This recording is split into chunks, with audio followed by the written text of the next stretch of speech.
Flat Earth Debate Uncut and After Show. I'm your host Nathan Oakley, and if you are new to this channel, or you've not done so already, then be sure to subscribe, hit the bell notification icon and join button if you'd like to become a Nathan Oakley 1980 channel member and keep up to date with the Flat Earth Debate.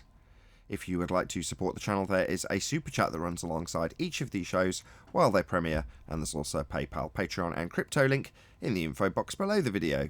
Also below this video you can get £50 for swapping your UK electricity supplier to Octopus Energy. Speaking of Patrons, I'm going to do a quick shout out to all of you who do support me on Patreon. So a massive shout out of thanks and appreciation to Austin Whitsit, John Kays, DL Hill, Julian Jeremiah, Maxi Tyken, Michael Kahn, Patrick Gunnels, Banter, Will Brax, Melby Styles, Troy Shuker, Bose Nail, Sampson, Maris, Hairy Blade, Mobile Max 777, Neo the One, Lost Cat FE, Open Minded, Del West Watson, Mike, Muted, Dick Earth Skeptic, Maria Neelands, Unbelievable Productions, Blue Ridge Ranger, Rob H, The Real Gabster, Windrider, Liam Nedrick Jr., Abraham Mohammed, Naibai, Adrian Quintana, Skeptic 936, Life is Short, Fireball X, TheFlatEarthChannel.com, Texas Mike, Edwin Johnson and David Wayne Foster. So another massive thank you to all of you for supporting me on Patreon. Now I will hand over to whoever is in Discord and Google so you can enjoy their dulcet tones while I set up for today's live show. Thank you. I do too, sir.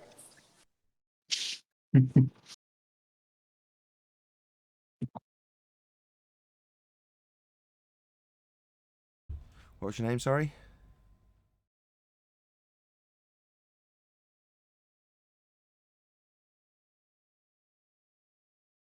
Who was that was just speaking a second ago? I've literally just this minute started, so go ahead. Yeah, I spoke a second ago. I just said good morning, and how you doing? I'm brilliant. I was just literally getting into the swing of things, so hence me not replying immediately. If I seemed a bit rude, my apologies. Oh, no. No problem. Hey, 10th.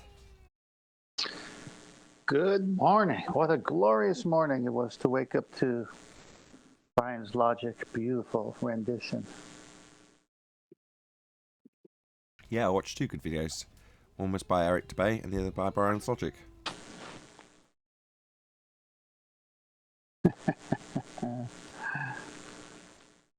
Yeah, I watched the one by Eric Dubay, The Death of Gravity or something like that. I forget now. It was very good. Yeah, it was good. I mean, there's a couple of things, if I was to nitpick, that I'd criticise, which is that he didn't have to offer an explanation for what the moon was. I mean, while I was thinking it, I was watching the video thinking he doesn't have to offer this explanation. It just leaves him open to be attacked on it. But then after he'd done it, I thought, well, fair play to him for doing it, though, man. You know, I don't have the courage to do that. So far be it from me to criticise him for doing it. You know, if you want to offer an explanation that potentially could be attacked, my advice might be to not do that, because why bother? You know, you don't need to empirically validate it to make every word of your debunking of gravity be perfectly concise and accurate.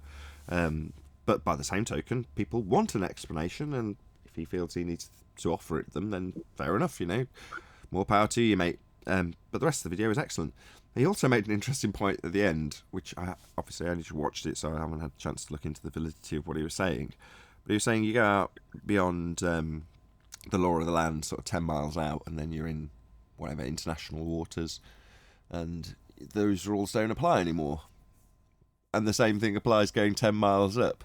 You're beyond academic borders or something to that effect. And he's like, suddenly, you know, laws of nature don't apply anymore. And I was like, that's a very interesting point. I like the way you put that.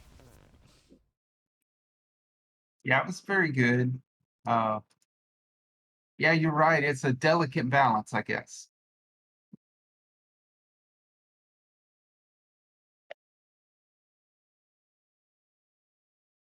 What gravity? Yeah, exactly. It's not been I shown. like the way we do it. I like the way we do it because it's right to the point.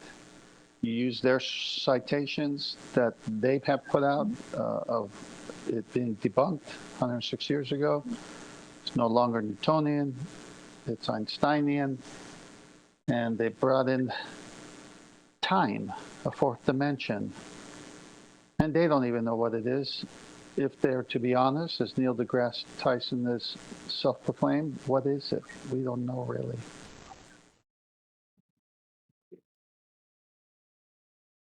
Yeah, So it doesn't exist. yeah, they both simultaneously don't know what it is, haven't found it yet, but it's also the root cause of everything they have a difficult time answering.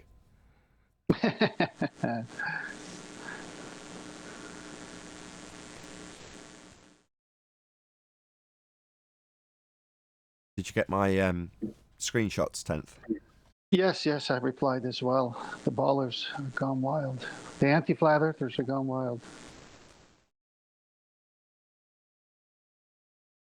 Yeah, given that I recently put out a video titled Flat Earth Proof in the form of the Sextant, those are the kind of videos that I'll trawl out and search out any responses to it.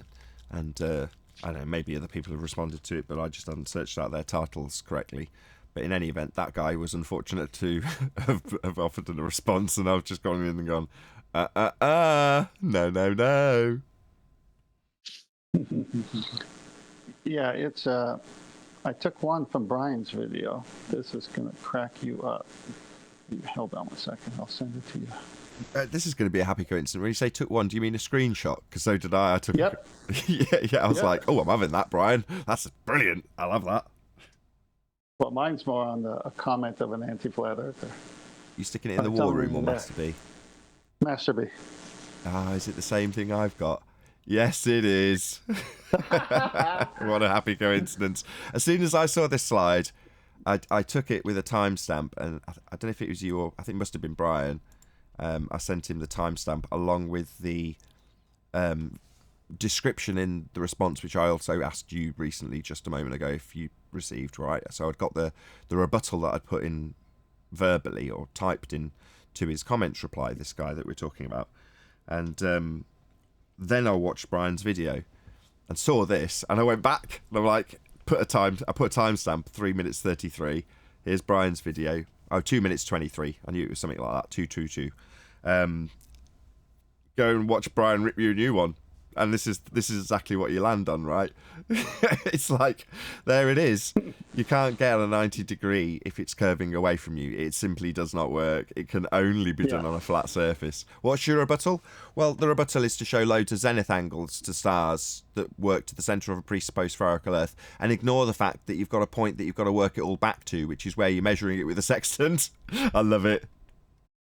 Yeah, no, but read that comment. Read that comment from Sean Hawkins. No, the base of the triangle is from your eye line. Do you look through the scope of a sextant with your feet or laying down flat on your face? Sorry, Sean. Yeah, first and foremost, yeah, that's right. The base of the triangle is from your eye line, and your eye line forms your horizon. And your horizon is considered to be straight and flat even if the star's GP is beyond that point, so it's level. Yeah, that's right. The base of the triangle, which is flat. Yeah, that's right. At least we agree on something. Oh, I'm going to destroy him real quick here because he doesn't know how the sextant works. So he thinks that you don't have to go to the book and make dip correction. You have to make the dip correction, Sean. If you're 9 feet above the sailboat, that's not going to be a proper angle. You got to get to the zero line, which is the surface of the water. And so before the sailor or navigator leaves the dock, if they haven't done it already once for all future purposes, they do it the first time this way. They take a tape measure when the water is calm from the hull that's touching the water to where the 2 or 3 different positions where he will be doing sextant sightings, so that when he's in the open ocean, he can go to any one of those positions. He already knows how far he's above still water, and he goes to the Nautical Almanac to a special column that says, make your dip correction, so that it's as if you took it with your eyes on the water. because you need to have that zero base, Sean. Do a little homework, Sean. Gosh, they fell for it so good. Good stuff. Did you want to make any other comment on this, how the sextant cannot work on a sphere? Oh, well, it doesn't. That's the whole point, because there's so many things that destroy their current model of how it works. One, they need sunlight to come in parallel. Well, it cannot work without sunlight coming in parallel, because they are saying, really, they're taking the measurement from the center of the Earth to the center of the sun. Okay, well, how does that work? Well, it only works in theory, and it works in theory because of corresponding angles. So the only way you get a corresponding angle, if you're going to take the measurement from a curved surface but discard it, get rid of it, because you're not actually using it, because you're saying, I'm going to the center of a presupposed sphere and finding a vertex because I can't find one up here. And from there, it's that same angle, because sunlight coming in parallel is going to make it the same angle, like the slides I've shown you before. And so that's what they're doing. They're taking the measurement from the surface, discarding it, and saying they took it from the center of the Earth. Well, I could kill that argument real quick. That, number one, never happens, because you got a two-dimensional circle with your drawing. It's not a sphere. And as Adam pointed out, the drop away from you changes the angle. So there's so many things wrong with it, but sunlight must come in parallel for their current model to exist. Well, we know sunlight doesn't come in parallel. That's number one. Number two, the circle of equal altitude is death, because anywhere on the circle to the center of that circle, where the GP of the star or sun is flat, or you can't get an angle to it. And anywhere from that circle, it's the same 50 degrees or the same 30 degrees, which equals distance. Sextant is used for distance. So the whole point is you convert the degrees for distance, how far you are from the GP of that sun. So then those distances all are the same from anywhere on the circle. And you can't get that without a proper angle. And you can't get a proper angle without a triangulation. You can't have triangulation without three straight lines. And you can't have, as Brian shows in his most excellent work they just put out, you can't have a two-dimensional circle on a sphere because two-dimensional circles are flat, and it has a radius. The only radius the ballers have, now they're going to hate. Oh boy. I have the subtitles on when I watch anything. Go on. Can I just ask, I mean, people, sailors have used sextants to navigate, for a long time. So they must work in practical terms to some degree of accuracy, right? They do work, and they are working because it's done on a flat surface. But when you go to a book that's got everything already calculated for you, to where it turns out that they say it's done on the globe, it's much like what Brian did when they took Cartesian references and in surveying and everything else, and then they go to GPS with it. I mean, it's done on the flat, it's measured flat, and then they convert it to a globe model for you to think it's actually being done on the globe. And so sailors have to be told, well, it's really the center of the Earth that they're getting the angle, but it works because parallel rays. Well, number one, both are wrong. We don't have parallel rays, and we don't go to the center to take the measurement.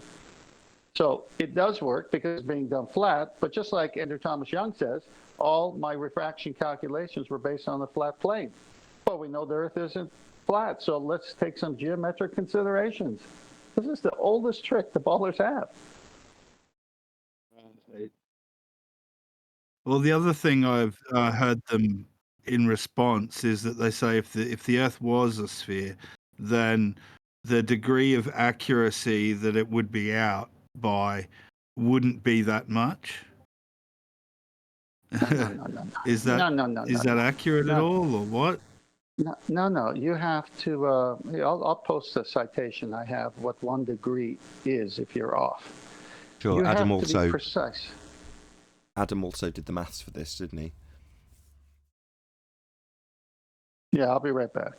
Well, while you've got it up, I've got the depiction of the videographer, whose name I can't read, it's too small, who I was referencing earlier with 10th. And he's got a straight line from the position that you're actually going to draw your zenith with. And then he's got a straight line with 90 degrees along that. But each of the stars that are going to be triangulated are going to be triangulated with 90 degrees to this straight line.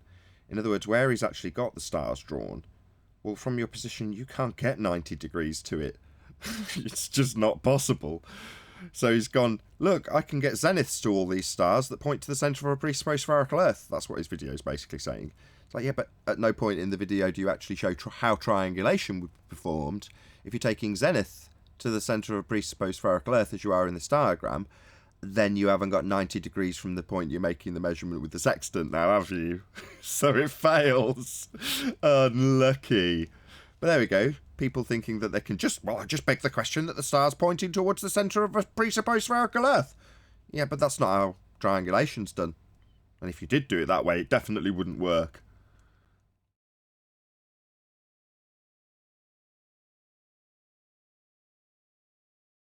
Fun times, huh? Fun times indeed.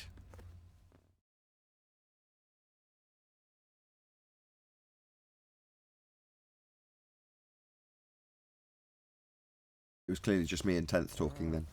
Hey ho. Yeah, I've got so many slides. I can't find it, but I will find it throughout the show and place it, since we need to talk here back and forth. Yeah, you got to be so precise with the sextant that there's certain things you got to do before you even use it. You have to make sure it's calibrated. Now, it comes from the factory with a certificate, and it's calibrated there, and it's like a little seal they put into the box that you buy it if it's a real decent expensive sextant. But then you can see in the videos how you can calibrate it, because every time you use a sextant, it might get knocked off or fall on the deck, or it has to be calibrated. Make sure that the zero is always zero. Now, when you do your calibration in the videos I've seen, it's sometimes hard for zero to be on zero, and so they have a table in the almanac to make the adjustment after the sighting. So if you're off on the plus sign or off on the minus sign on the calibration, you must make those adjustments afterwards. It's not much, but you still have to do it in order to have a precise calculation. So there's a whole bunch of things you have to do to make sure the sextant is operational first. Okay, you got to check the two mirrors, make sure and you can see videos on that where they turn it sideways to make sure everything is parallel, lining up. They got screws on the mirrors, top and bottom, to adjust how the sun or star is coming to. Everything must be done, set to calibration so it can triangulate properly. This is not a toy.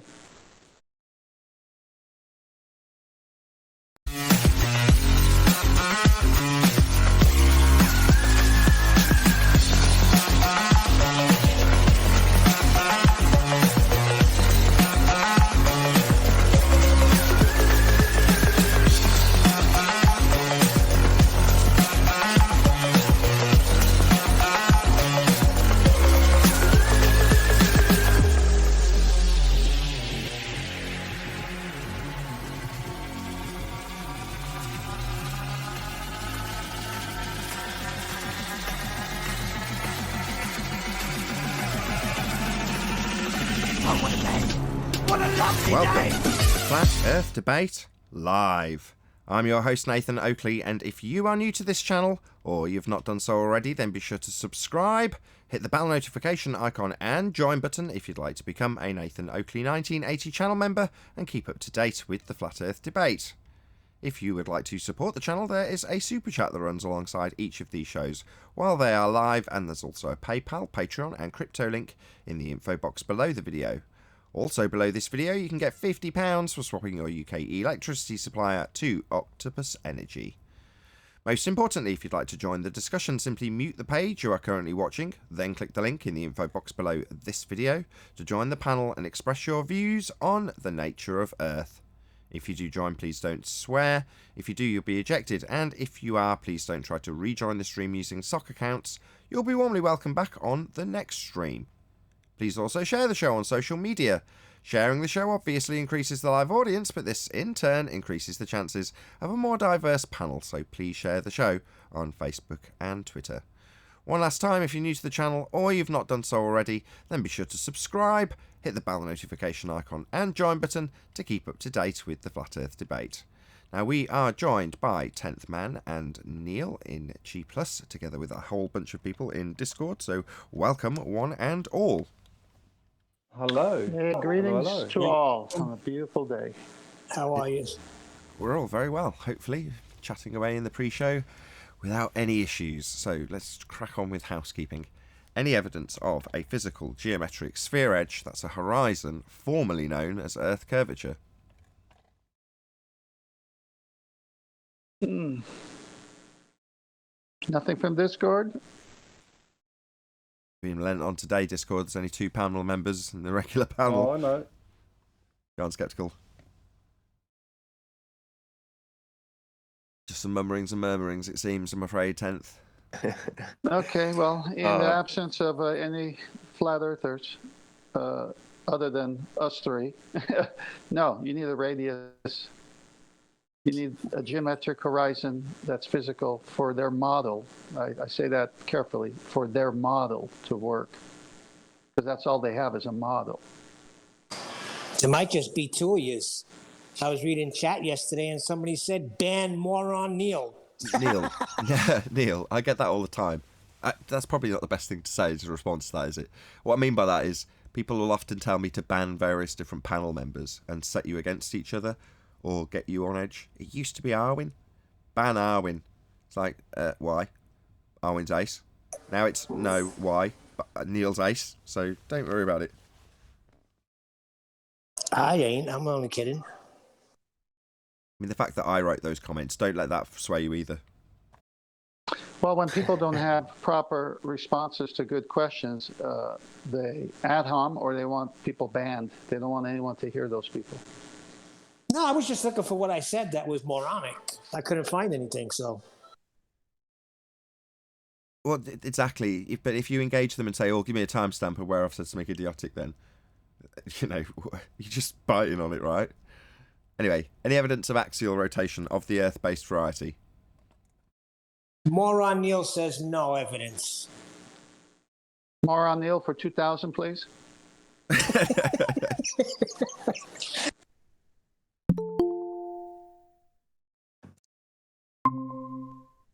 So, axial rotation, anybody at all? Hey, Arwin. Hello. How hard would it be to demonstrate Earth-based Coriolis? I mean, if it did exist, it would be a click of a button away from showing it to us, right? It would happen all the time. Yes, it would happen all the time. It would be really noticeable. I mean, even the way they explain it, I mean, the globiolis would also be easy to show, right? I'm sure you mean the best, but as soon as it comes down to the specifics of Coriolis, you've got to get hyper-specific. So when you say they, you've got to say, well, you haven't got to, I'm just suggesting it. Far from it for me to dictate this to you. I would advise you separate them into categories.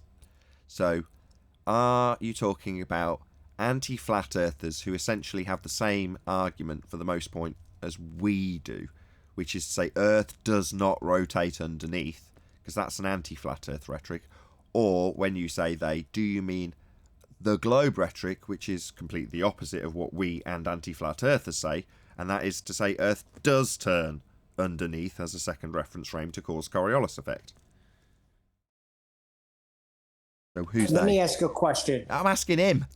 Did you not hear that? I just directly asked the question to him. Go ahead, answer. Feel free. Well, we don't understand reference frames, right? So, I didn't drop in the third option. Okay, I'll give the third option. I'll have to summarise the first two. First group, 1 reference frame, anti-flat earth. Second group, 2 reference frame, globe faith. Third group, flat earthers, no reference frames required. for anything.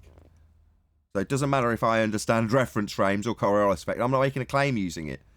But we recognise in the globe and anti-flat earth claim 2 positions simultaneously. 1 reference frame, no drift, earth does not turn underneath.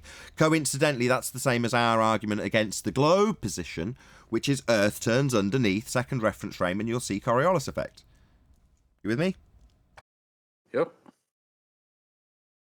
We don't need reference frames. Flat earth. Can I give my demonstration now? Yes, go ahead, Neil, We unless don't. this guy has something else. Go ahead. Okay, if you have a roundabout and you have one of them like automatic pitching things that just keep shooting out the ball, you fasten that to a roundabout and have that thing keep shooting out balls as it's spinning. You will constantly see it deviating because it's a figment of the imagination. It's an optical illusion. So therefore, if Earth is spinning like it's supposed to be, like that roundabout with the pitching thing attached to it, then we'd be seeing everything drift that goes in the air and leaves the Earth. We don't, therefore, there is no Earth-based Coriolis. It's a bunch of bollocks. Yeah. It is.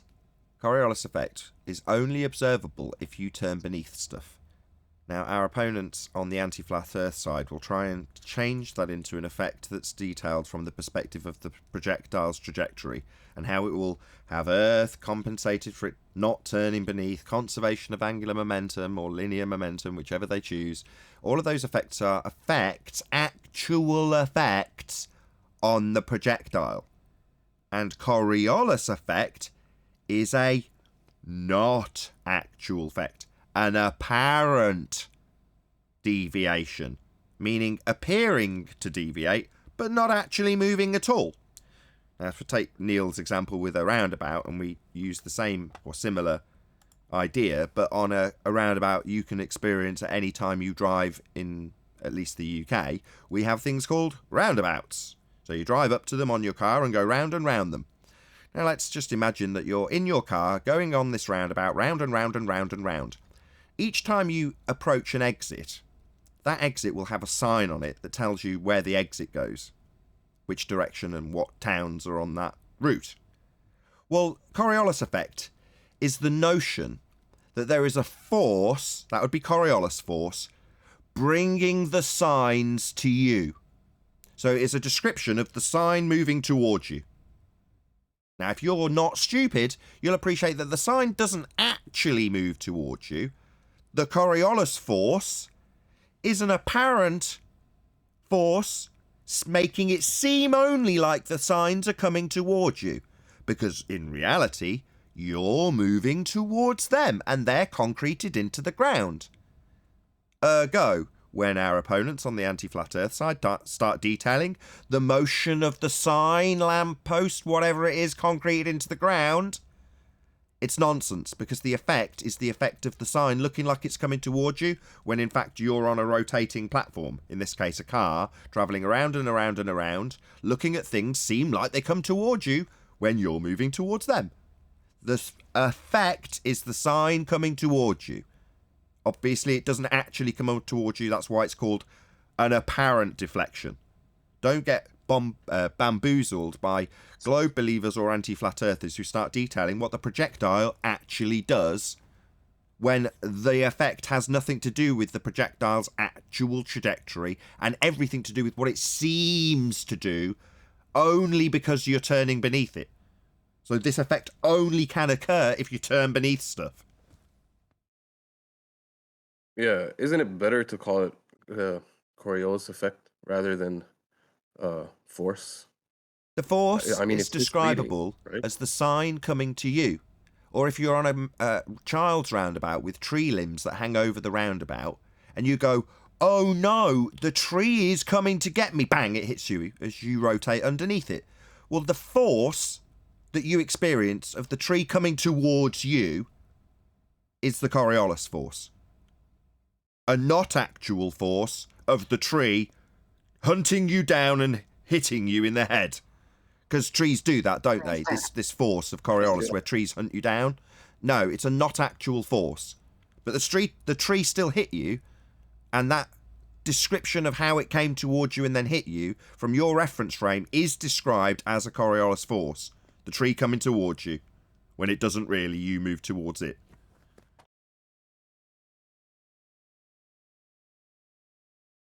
I have no issue calling it a force if it's contextualized correctly. The force of the sign above the travelator coming towards you. Yeah? Oh no, the travelator sign that says Gate 1 this way is coming to get me. No, you're on a travelator. You're moving towards it. No, it's coming to get me. Yeah? That's the force. The force of the sign coming to get you.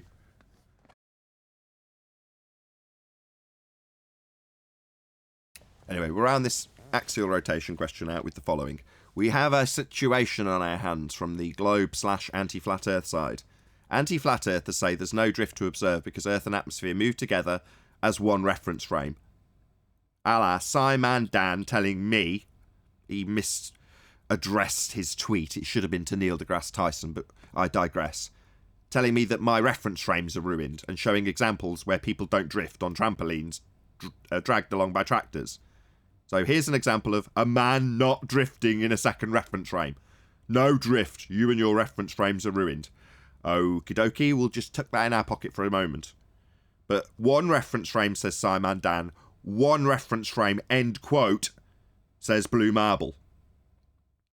Meanwhile, the globe and globe proponents, like Neil deGrasse Tyson, specifically make examples whilst holding globes and projectiles above them, showing the globes spinning beneath them to explain how there's two reference frames causing footballs to drift through goals as they turn beneath.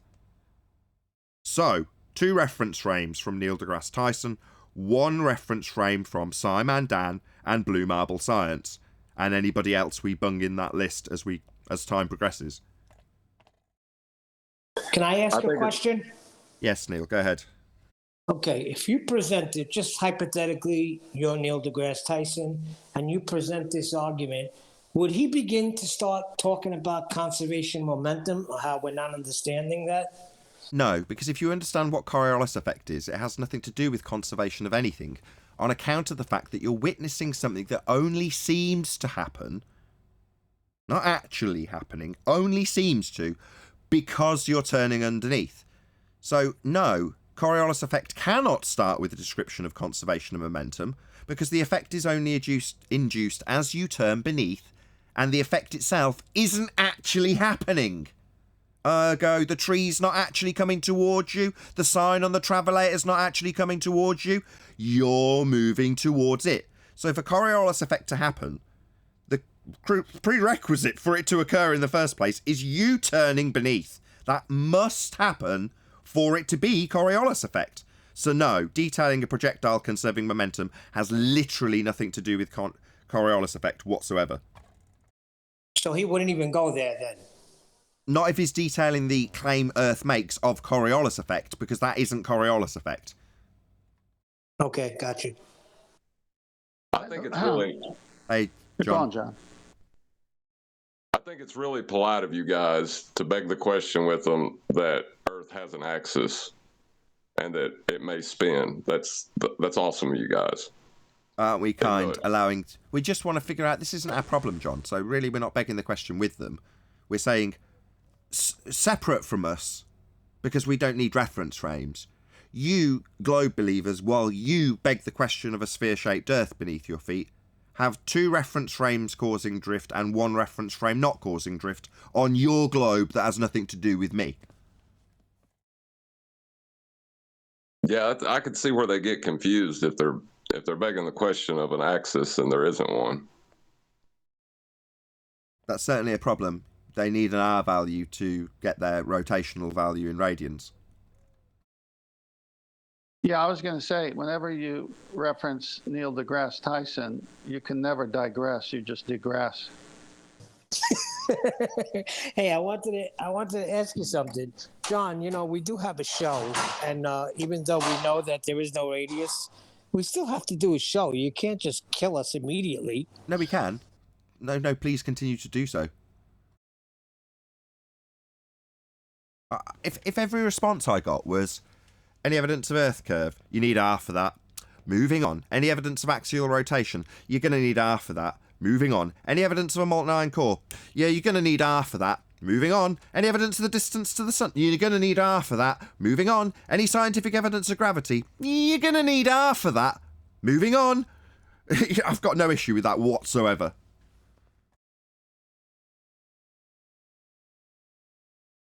Now that you took care of all the housekeeping, That's why anything they else? don't have to work on the really is level. Yeah, they don't have to do anything they don't want to, but if they're told by one of their high priests that they don't have to work at the really is level when reifying a concept into an actual force that is specifically detailed as not being a force, then yeah, you can think of anything as anything if you want. Well, whether that claimed not actual force or apparent force or actual force, whatever force they want to describe, it's an inaccurate description. They need a radius for that too. Yes, they do. That's correct.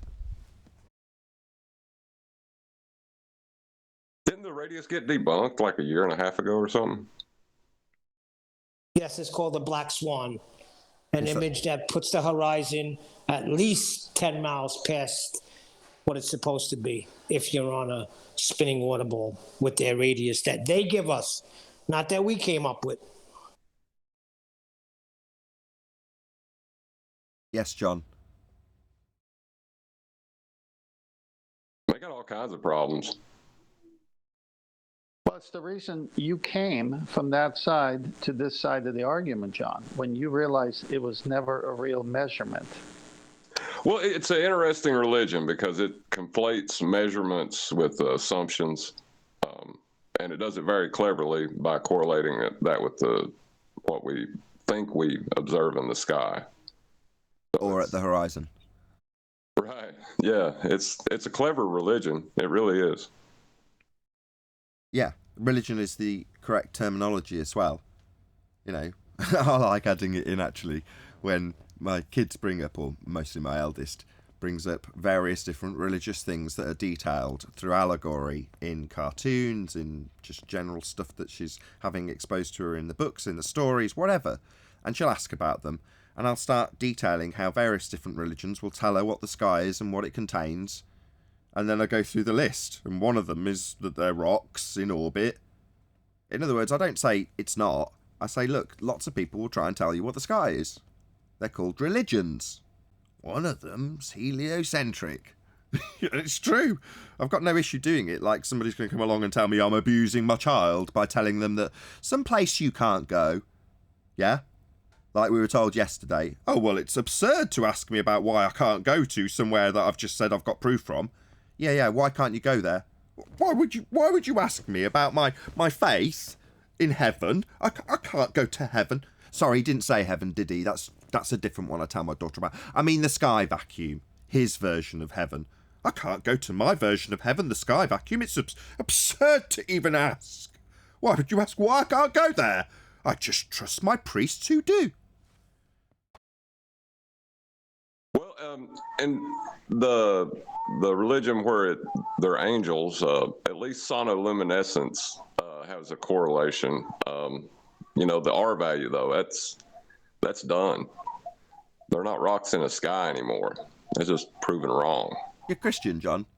Sounded like you were giving a reasonable justification for clinging on to a religious belief that you didn't want to necessarily have to answer to later while slamming somebody else's. Was I wrong in what I just read there? I guess I would be Christian by default. I guess yes. Would be yeah, I guess so. Kinda. I'm Christian by the resurrection. No way.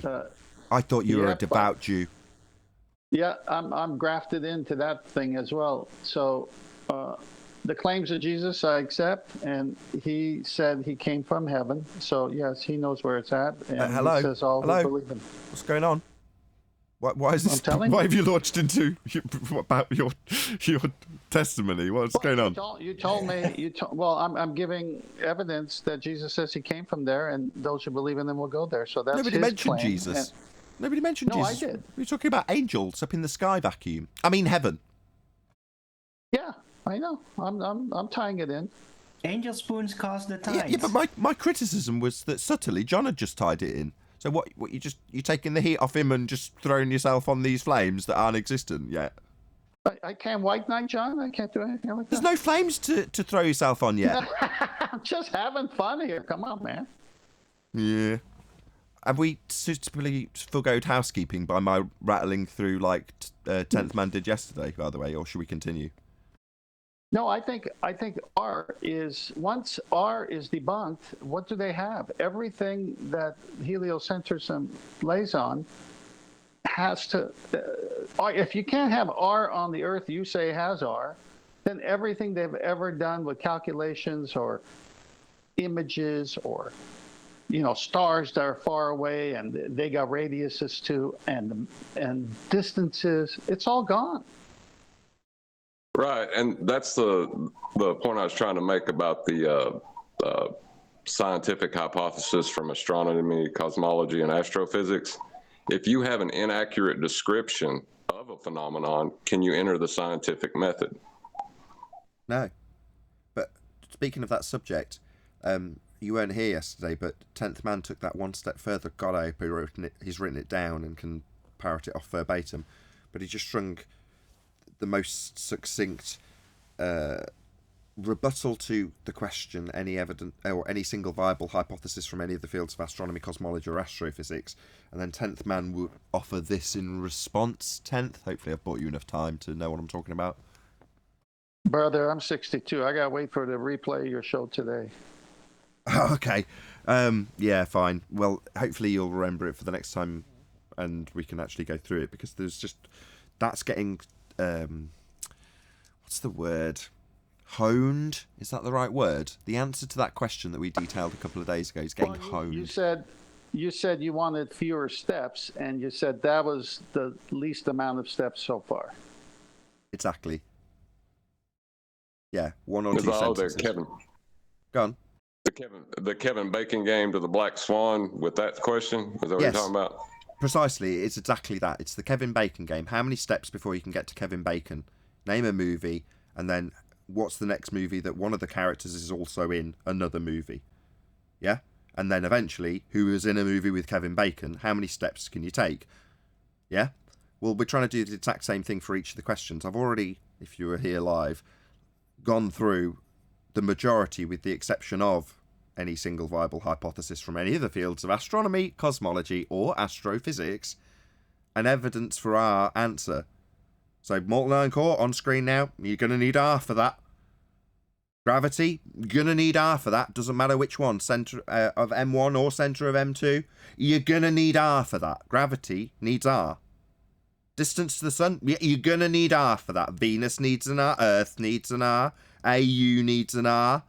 So you're going to need R for the distance to the sun. Earth curve, you're going to need R for that. The geometric horizon that only exists in the maths is based on R. Your refraction, you say the horizon in the Black Swan is refracted with, that's based on R. So you're going to need an R for that. Axial rotation, I don't think I need to cover again. It definitely needs an R. Well, that was one of the reasons I stuck with the globe so long, is that I thought I could measure it. But I knew it was, inherently knew that it was necessary for all my other claims.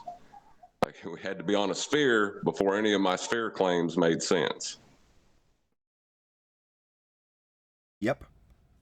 And if you can bury Al-Biruni's story in the back texts and have only people like Rumpus asserting that you get a dip angle measurement and we can get R by way of a tangent point geometric horizon that we're measuring in Al-Biruni's dip angle measurement. Yeah, most people won't know what that means. I didn't when it was first put to me by Rumpus. Little did I know that that was the actual undoing of his argument at the Isle of Man when it was being asserted. Because, of course, he's drawing a tangent and a claim that Earth is getting in the way of the Isle of Man at a certain feet and inches value, and you know it's refracted because it doesn't match the globe maths, because it's positioned with respect to the horizon.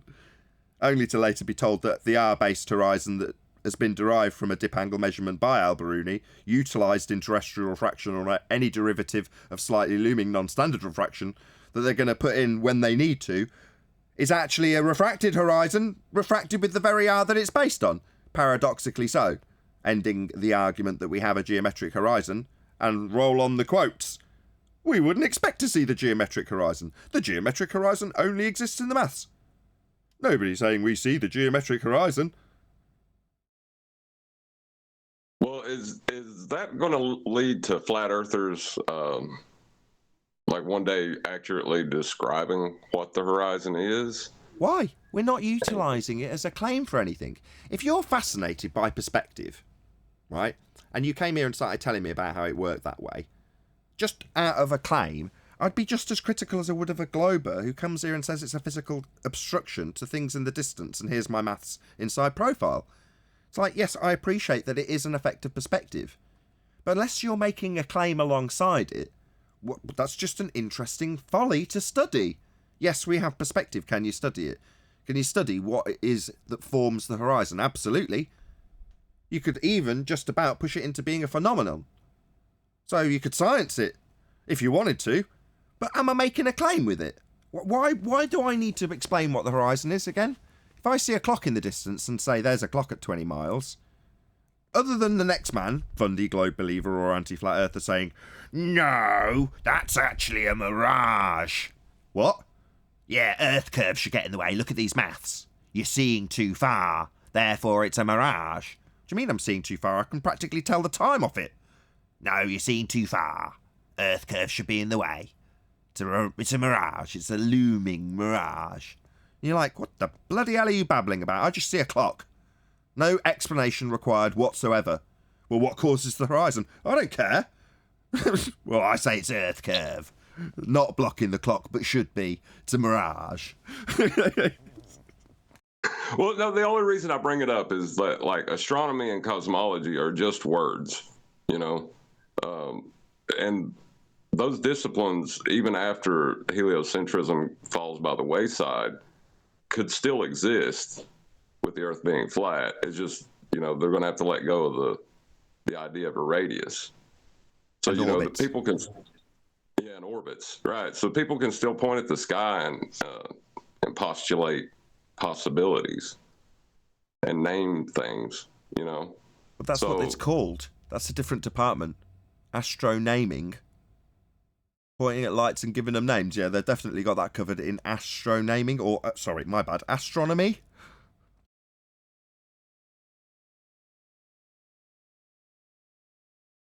They do We're getting like Pete Shea now. Well, it is a bit Pete Shea, because if you start talking about the logic of the stars, well, what's that? Well, it's the demonised astrology now, isn't it? No. Much more credible, the people who point at them and just give them names. See that thing there? No. What about if I show you lots of composites of it? Now do you see it? Yeah, that's a black hole. Is it? Yeah. Okay. Thank you, astronomer. Astronamer. So glad you're here to tell me what that's called. What's the cause of that, by the way? Well, I could just make you up a little story. Will that suffice? Well, no, aren't you science? Isn't that a phenomena? Couldn't you give me the cause of that? Can't you do a bit of science on it? Aren't you paid astronomical amounts of money to do science? Do a bit of science for me. No, we don't do that here. We just give it a name and make up a story. See that other light? What, the moon? Yeah. Do you want a story about that? Yeah, that's only there because something smashed into us. Really? Yeah, we're a planet flying around the sun. What? What? Yeah, we're falling around the sun, and another rock was also falling around the sun. My God, this gets pretty crazy. Where have you come up with this from? Well, we assumed an R value and assumed we were standing on a sphere, and then we assumed Venus was the same size as us, and we assumed the distance to the sun was such, and that there was this imaginary planet nobody's ever seen that disappeared from existence when it smashed into us. Didn't you know all this? No, it all seems like just some crazy story you made up. No, it's rhetoric. Oh, so it's a crazy story someone else made up? Yeah. Oh, right, okay. Well, anyway, back to the light in the sky we call the moon. That's the debris from the collision. Really? Doesn't debris sort of fall on the ground after you smash something? No. It sort of balls into itself through this thing called gravitational accretion. What's gravity? Oh, I don't know. Next question. Meanwhile, it accretes. It's accreting into this ball. Gravitational accretion. Really? Yeah. That's my story about the moon, and how it came to pass. Do you like it? Well, I was going to tie the beginnings of life in with Thea too. I'm still I'm almost done with that paper. I was going to post it in Master B when I'm done, but if you make money off that, came from Thea. well, you could. There is no reason other than you don't have the expertise and accreditations to publish it. But beyond that, if you took the time to become an astrophysicist, whatever it takes, 5 years, then you published that with your PhD behind you, obviously, then there's absolutely no reason to not believe that that wouldn't eventually make it into the rhetoric. That's how rhetoric comes to pass. So you writing a little story about the life on Earth emerging from the collision of Thea, and it's depositing a molten iron core that makes ours oversized to fit with the timeline of the heliocentric story, happy days, brought forth life. Well, if you put that in, I don't see why that couldn't be part of the story. I said the same thing to Arwin. Arwin wanted 7 million. Not that Thea caused life. Thea brought life with it. You Yeah, know, just same thing. it's my kicking the can. Yeah, it's my kicking the can down the road problem. Yeah. You're introducing an infinite regress fallacy into this story. There's nothing wrong with that. It's just a story. Yeah, That's why that's we what I'm got to saying. get kids. That's why we got to get kids. We got to get young ones so they can start going to school for this, but they go to school knowing what the truth is. What? Well, if you had a kid go to school and he becomes an astrophysicist, but he knows the Earth is flat, he could begin to write the right information and publish the correct information. I don't think he'll get a job, but he can still do it, or she. Schools have that as part of their curriculum. I mean, depending on which school you go to, obviously different schools teach different things. And if the school you decide to put your child in, obviously given it's your choice, teaches that as their religion, I mean, it's obviously the case, and we know it, that they won't tell you it's a religion, but if that's the religious belief taught in that school, then that's what that school teaches, right? No, but I'm saying if they can go there with that, learn that, but they have the knowledge of what's really going on. Like this Dr. Becky, say she was a flat earther, but she just went through all the schooling and everything, took what she learned, but now she starts to say what everything really is. She might not have a job, but she can at least publish papers.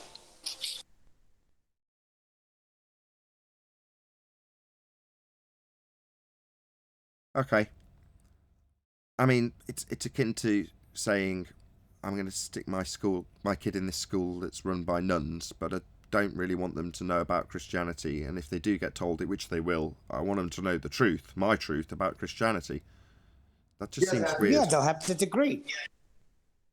Why put them in a school with nuns? We're not talking about nuns. We're talking about the nature of reality. So do nuns and heliocentrists. And heliocentrists run those schools that you're talking about, right? Yeah, graduate then, but then start speaking your own truth. If I had credentials to write a paper about what's really going on, I'd publish a paper and I could say, hey, that's an astrophysicist. But look what Neil's saying here. He's saying that they're just lights in the sky and we really don't know what the sun is and we really don't know what these planets are. Right, Neil. If you subscribe to Scientific American, you would realize quickly that that's exactly what happens. I was going to say, that is exactly what happens, Neil, and you don't need accreditation necessarily to achieve your ends in that regard, as much as I've just said, well, you do. Yeah, I was going to try to get And here's the published with thing. my bachelor's. Of what? Engineering, electrical. Why not? Here, Go on, Paul. I was just thinking though, publishing a paper, is that science? Who are you asking? Anybody? Is that science, publishing a paper? If you're asking me, no, it's not. Okay. That being said, did you know anyone can publish a paper? Yeah. Anyone? Yeah. Now, whether someone picks it up or not, that's a different issue. But you can write up a paper, do all your findings, put all your research out there, and you can put it in a PDF on Word and send it to everyone you want to. That's technically publishing. You just don't have an official publishing website to do it. And anyone at that point can analyze your data. Anyone. Yes, that's correct. I mean, like I say, I've just disagreed or contrasted my own view when I'm saying, you know, go and get yourself a bit of academia in the field that you're going to be putting the rhetoric out in. I'm saying if you're going to create a just so story, akin to an astrophysicist's just so story, I would say in that respect, you've got to be an astrophysicist to publish that story. Now, while you might make an attempt to do it, and you can just publish it, right? That's your point. Well, I'm saying no. If you're attempting to actually create this into the heliocentric rhetoric, you've got to be one of them.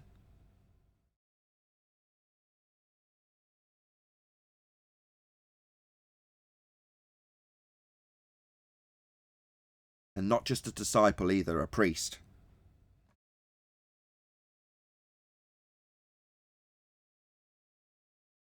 All right, I'm Can gonna you bet just you. go ahead and detail the difference between supposition and presupposition? Because on two accounts, like when I was watching an old video of Neil deGrasse Tyson, he brings up Galileo and how after that point they had science. And then I heard Michio Kaku say that they don't use the scientific method, but after Galileo they had these telescopes and now they could begin to look into the universe and do all of this science.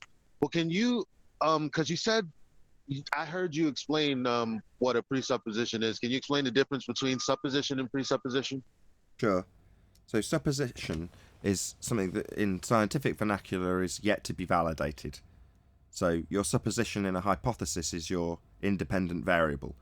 That which you presume, suppose, not presuppose, suppose, causes the effect. So that's a supposition of the cause of the effect you're studying, your independent variable. A presupposition, which is what we detailed with Arwin yesterday, trying to weasel it in and describe it as a presupposition that's come after a measurement, therefore no longer a presupposition. Presupposition is based on the conclusion that's going to follow. So it's presuppositional if it's the basis of your conclusion.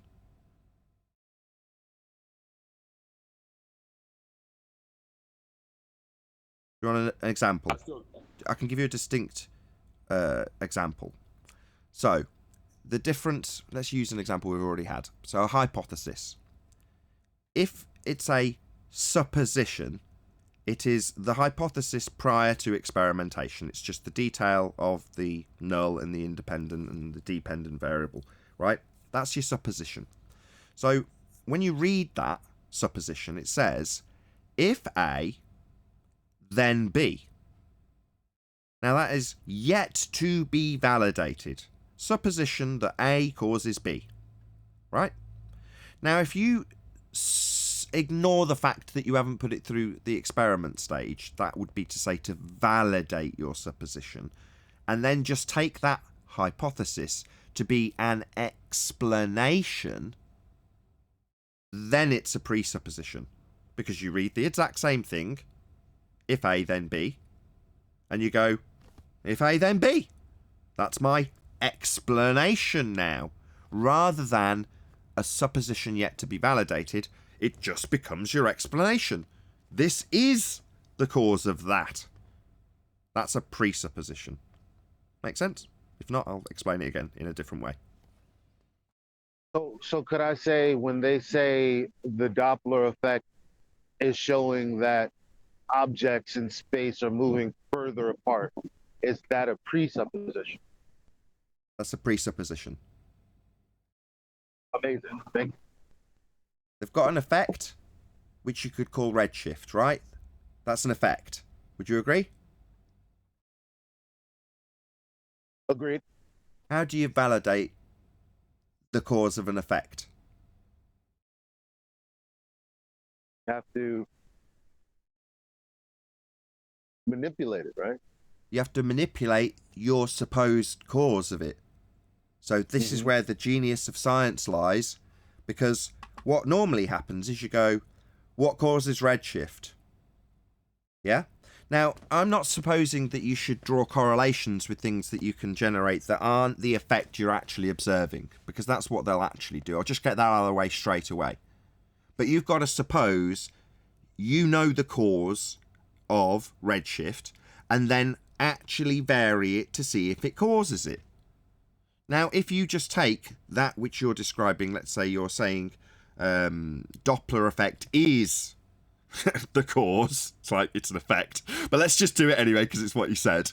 Doppler effect is the cause of redshift. That makes no sense, but let's just throw it out there just for ease of the explanation.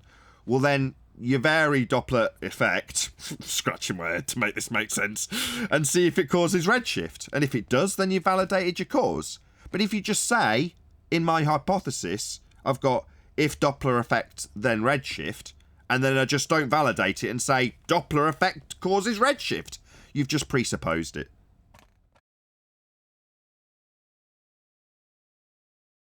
Thank you. Seeing is that I'm being more keen to this happening, I would assume, and I could be wrong, but I would assume that a lot of people aren't clear on this because, again, if you ask someone, okay, what's a valid hypothesis for astrophysics, they'll bring up the Doppler effect, and then they'll begin to presuppose instead of actually showing you an experiment that validates the supposition. But it may look like it's science because they're like, look, here's this effect, this is what's happening, we see it happening, but that's begging the question too then, right?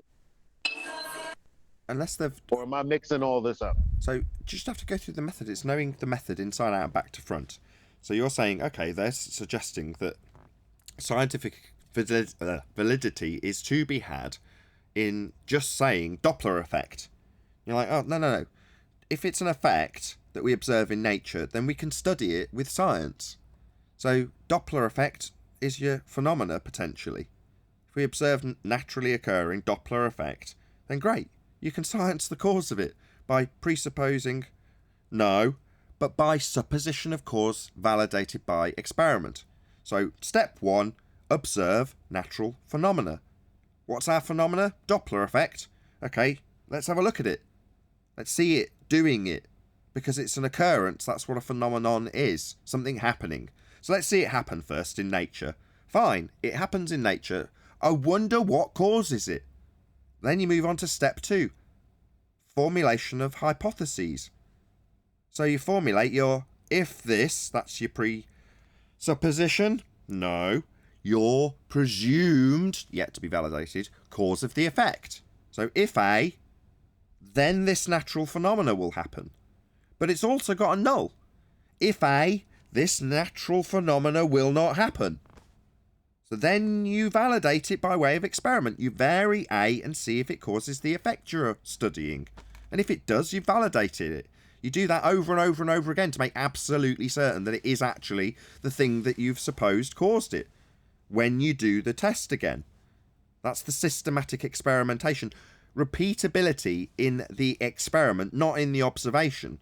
Not repeatedly seeing Doppler effect. Repeatedly varying something to cause it. And if you vary it and it doesn't cause it, you know what happens? You, get this, validate, that is, prove your null. If A not B, so you vary it and not B, so if A, you vary A and not B, that is your prediction in the null. So when science is decried as not proving things, as I heard M. Scott Beach, lying son of an astronaut, tell Spurs Chemo, they're liars. The method has a null, and at the end of the systematic experimentation stage, one or other will be proven. That's all it does when you do an experiment. Either the null or the alternative is proven. That's all science does. Vary A, doesn't cause B. I have proven my null. Science proves things. Hope that's clear. I was going to say, I think you're right, though. You said a couple of weeks ago that you were going to talk to QE about going through the scientific method again. I think it's necessary because they'll turn around and tell you that, no, that's keeping science in a box, and science has advanced past the scientific method.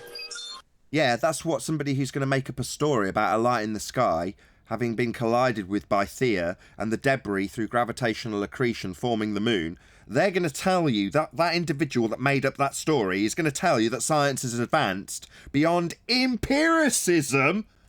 That would be proving things to, well, we don't really prove things with our stories. They kind of evolve. You're like, so it's advanced to just so stories that change with time from empirical validation. Wow, what an advancement. No, it hasn't. Science still proves your null or alternative upon systematic experimentation. That hasn't changed. It's still empirical. But that's not really good enough if you can't provide that in your just so story. So you'll say, as a quack pseudoscientist, that science has evolved into your just so story method, when it hasn't. Well, that's what y'all were getting on the edge of earlier was how necessary is it to be accurate with your description of the phenomenon before you can even enter into science. That's correct. And that's why I sort of half disclaimed what I did rather than just going with it when I talked about Doppler effect being the cause of something, which is ludicrous. I had to drop in those disclaimers knowing full well that your current vibe is to say, if you're going to describe a phenomena, you've got to have a very, very accurate description. And we've all got to go through the Socratic method in agreement of what we're actually studying. Because if you just have a wishy-washy vague idea about what you're studying, the thing chances are doesn't even bloody exist. You can't study the cause of it. Yes, sir. Hello, Adam and Brian. I'm glad you've joined, Brian. Not that I don't like Adam. Hey Nathan, hey everyone. Hey Adam. Hi boys. What's up, Brian? I was just thinking about you. I was about to send you a message about the very thing we're talking about now. Get your insight. What are you talking about? I missed it. He's just joined. I'm gonna fill him in with a brief summary of what he's going to be talking about with us in a minute, if he doesn't mind. So, Sebastian Telio, thank you guys, and sends me money. Really appreciate the support. Thank you very much indeed, Sebastian. I really, really do appreciate the support from everybody who is a sponsor of the show, you being one of them. So, thanks for the super chat. You're going to be quizzed on what I'm going to bring up on screen now, which is something that coincidentally both 10th Man and I screen capped from your video that you released today. And that is the diagram that shows two square boxes coming off a zenith line from a 90-degree angle with the sun above you on a spherical surface, and then a line which would be the line down to the position of a boat. Yeah, that's the diagram. So in that diagram, you essentially are showing in a very eloquent and simplistic manner that you can't achieve this 90-degree if the line curves away from you. Now, I watched your video after watching or searching intentionally to find any rebuttals to my video Flat Earth Proof in the form of the Sextant, and one of the or the only one I found actually with an actual rebuttal just showed zeniths to the centre of presupposed spherical Earths for the stars that you're measuring, but then when it came down to the actual brass tacks of achieving this from the position, I'm just going to make my screen a bit bigger. Sorry, I normally do this very slick while someone else is presenting. It's not normally me actually talking while I do this, so if this takes me a few seconds, I'm sorry. There we go. So when you're taking the measurement, this is your zenith, which isn't really that relevant because you're going to use a horizontal reference in your sextant. So therefore, this is your position in this diagram for the sake of reference. And what you're actually doing is getting your zero line, which is on this horizon, but then the star is considered to be 90 degrees above that horizontal line.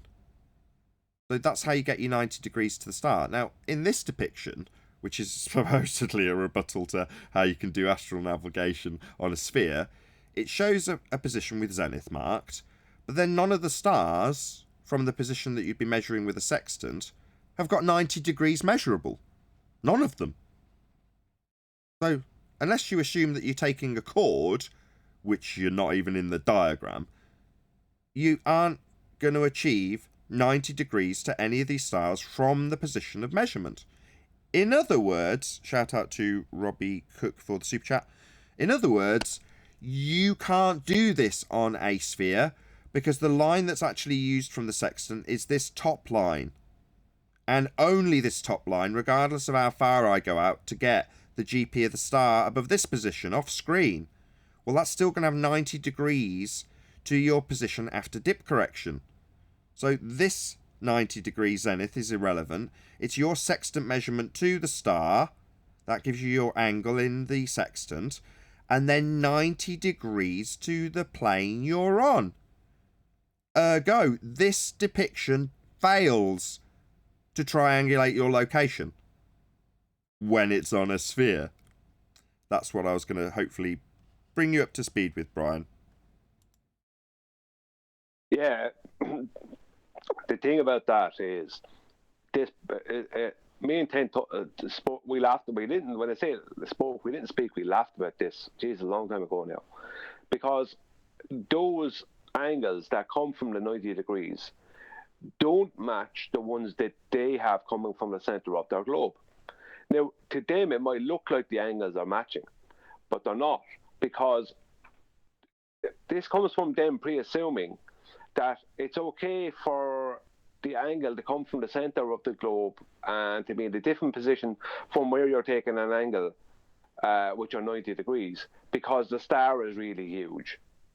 This is where that comes from. That comes from this crazy nonsense. I'm still pointing to the same direction because the star is really huge. No, you're in a different position. So your angle to their angle is coming from a different position. You can't triangulate. If you look at where the zenith there is and those two angle lines going into the horizontal there, you can't triangulate for that position if you are referencing a completely different place. Exactly. With your two other angles, it can't be done. Exactly. You need 90 degrees for the star to be the same across, well, shockingly, what they call it, area or circle of equal altitude. So again, on your diagram, Brian, where you've got your 90 degrees that aren't achievable on a curved surface moving away from you, if this is your position for the measurement with the sextant, we've got a star over here and a star over here, and we'll imagine that this one is three-dimensionally back from our position, just so we've got 3 reference points. Well, each and every one of those stars has to be given a 90 degree on its triangle from where you measure it. In other words, it doesn't matter that the star's measuring it out in this direction three-dimensionally. The way you're going to measure it is like it's on a flat plane, and must be on a flat plane to get 90 degrees to it. So back to this same example, but on, as described in Brian's diagram, on a sphere. Suddenly, when you move out to this star, it's dropped in one axis. So in three-dimensional space, it's not going to triangulate you when you draw a 90 degree to it, because suddenly that circle is over in these directions, tangent to the surface of the sphere, and three-dimensionally lower than a star that's over here that has a tangent over here when you draw it to the centre of a presupposed spherical Earth. Again, you can't get 90 degrees to triangulate it from your position because it's on a sphere. So then if you say, oh, well, this area around it's going to be area of equal altitude as per these diagrams. So, oh, okay, well, this star's actually pointing 90 degrees to the centre of a presupposed spherical Earth. Well, from your position, how'd you get 90 degrees to it? That's what we kept asking Virus. And he kept on conceding, oh, well, you can't. I have to assume it's all flat to get that. It's like, no, you don't assume it's flat. It's measured flat to do this. And this fucks everything up. As soon as you put it on a sphere, it stops working. Because suddenly, the angle to this star is no longer 90 degrees to your position. But which line is? This line. Well, this line is the line that's flat, not curving away from you 8 inches per mile squared. And when you do the measurement, you're going to have that line continuing out below this star to get 90 degrees to that star. And the same with this star. The line that you get the 90 to is this line. Coincidentally, happens to just be below it enough for me to show you what I mean. So when you make your measurement with your sextant here, just make it bigger again. So you're at this position with your sextant, sighting this star and this star. And when you do, you draw your sextant angle up to it, and then you draw 90 degrees to it. Well, on this diagram, as you can clearly see, you can't draw 90 degrees to it, because it's fallen away from you on a sphere. That's not how triangulation actually works to get around. You draw 90 degrees to it. Well, is there any representation on here that shows something that could achieve that? Oh yeah, a flat line that doesn't fall away 8 inches per mile squared. That line would give you 90 degrees, is how you triangulate, and is precisely how it's described. Area of equal altitude. Not area falling away 8 inches per mile squared, because it doesn't work then. Like this diagram shows it not working. No 90 degree to the star anymore. No triangulation capable. Well, Nathan, if you look at where that person would be at the zenith, if they took an angle to those two stars, the way they're depicted with the globe, going into the center of the globe, then their angle to those two stars are not going to be what they show in A and B. They're going to be two completely different angles. They're going to be much more like the one to star A is going to be a much more shallow angle, and the same to star B. Like, they're not going to have those two angles that they have there. 110 and 140. I happen to just grab this picture and stick a protractor on it. So not 90. Yeah. Yeah, but but bringing those lines to bringing those GPs to the lines to the center of the globe. What they're actually doing is, if you were the person standing at the zenith on the 90 degree on the horizontal there, and you're seeing A and B there, and they are your like those two A and B, they are not going to be the same angle. If those stars are over there where they are, why would your angles go past them? They wouldn't. Your angle from that position would be two completely different angles. A and B would be completely wrong. You wouldn't even, that would never even come up. Like, your angles would be, because those two stars would be two different positions. Exactly. This shows it with you at where my mouse pointer is currently pointing, and no 90 degree to either A or B star. And where have they got 90 degrees to the star? Well, when you do your little gravity trick, when you say, oh, you're always at the top of the ball. Well, no, when you're measuring 3 different stars for triangulation, they're not all in the same zenith, all assumed to be at the top of the ball. They're all away from you, and you're measuring them from one position. So if you put them falling away on a ball, like this diagram, suddenly you can't get a 90 degree, as you can when you do on a flat plane. There's no 90 degree to either star. And when you say, well, I just take the star to go to the centre of a presupposed spherical Earth, yeah, that still doesn't help you get a 90 degree to it, does it? For triangulation. You can't, in fact. And if it was laid out like this, you'd never be able to measure the angle. It wouldn't be achievable. You couldn't do triangulation on a sphere. So not only is triangulation a flat Earth proof, it annihilates globe Earth. It would not, could not, and cannot work on a globe. Does not, as shown here. Yeah, well, if you removed from this diagram, let's just say, if you covered over the sphere part with a piece of paper, and you ignored the two angles in A and B, then that person, to star A and star B, will get two completely different angles if they want to use a sextant. They have no choice. Because star A and B are not at the angles from that person's position that they're shown on this diagram. Exactly. So when they bring it to the center, they're completely destroying the original angles. Yeah. The original angles are 90 degrees to a flat plane. Not going off for all weird angles on a presupposed spherical Earth pointing to the centre of it. Not at all. 90 degrees to a flat plane is how you do triangulation with the stars assumed to be, with their GP, above a horizontal plane moving out from you in all directions. As soon as you put it on a sphere, it doesn't work. Simple. And the rub with this that my video was about, if you look at star A and that circle of equal altitude for star A, as you can see, they have a straight radius and diameter. The whole point of my video was that you can't put a circle of equal altitude that you've just calculated. You can't just put that onto a globe. Exactly. What they've done is they've taken a slice off the top of it. That's why I said earlier, what you're doing, drawing a chord from your position to the GP when you hack off a slice of the top of the sphere to give you an area of equal altitude, because this has no longer got a curve from the GP to the outside edge of this area of equal altitude. It's depicted with a straight line. intersecting the circle. Oh, right, so this is all flat then. So this star's got a GP with a flat circle below it, but just doesn't give you 90 degrees anymore, so this is totally incapable of doing triangulation with. But you're still, for some reason, having to disclaim that even when you do it this way, you're going to describe the GP and the star having sliced off the top of the sphere, leaving a flat circle in its place. Yeah, it still doesn't give you 90 degrees, though. So it's such a cluster screw, it's untrue. Yeah, because the diameter of that circle of equal altitude, let's just say ignore B happened at all, just circle A. If the circle of that diameter of the circle of equal altitude of A, the diameter of that would be less in distance. Like if you're after calculating the distance as a radius, let's say to the GP of a star, and then the diameter, that will be less in distance. That diameter will be less in distance than the arc of the land that would be curving over the top of it. So if you put that distance using that same GP onto that curved land, it won't go all the way out to the edge of where you will have placed the circle. It will be completely, your placements will be completely wrong. It won't work. It can't work. Exactly. It can't work on a sphere, but for all the reasons we've been shown by this handy diagram published by one of my detractors. Thanks, by the way.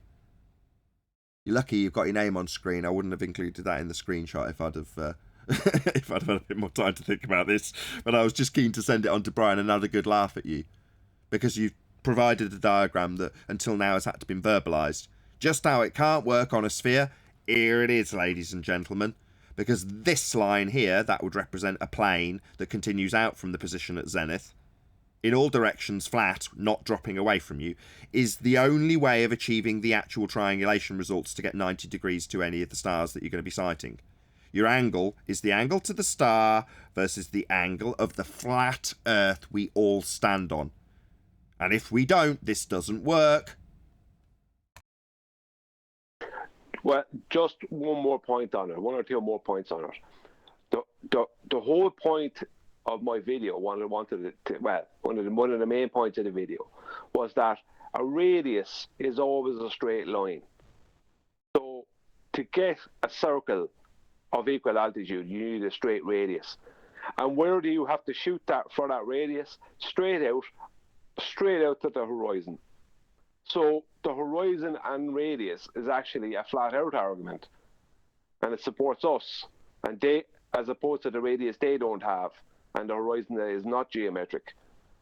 So what I was doing and trying to back Brian when he was saying that where they've got the circumference and indeed radius for this circle that's a cross section of a sphere, I tried to, although I did a bad job, show it curving up and over as you're doing that.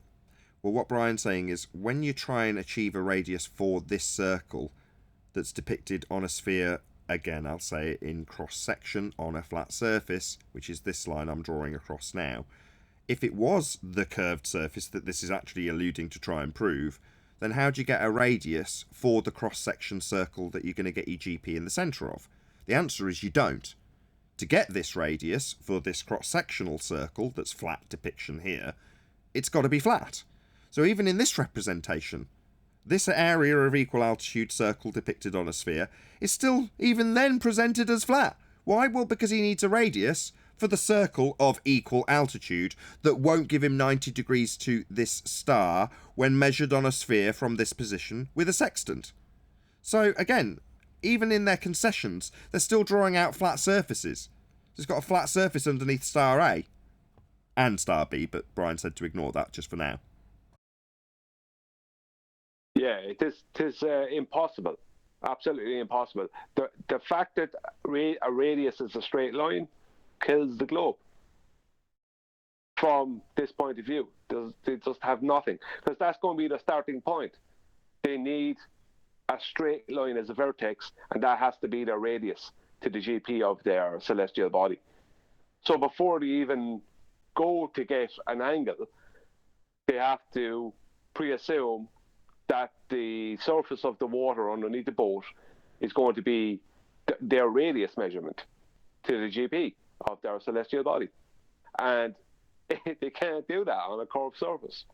But it works all the time in reality, using a straight line for thousands of miles and then turning that into a diameter for double those thousands of miles. That must mean only one thing.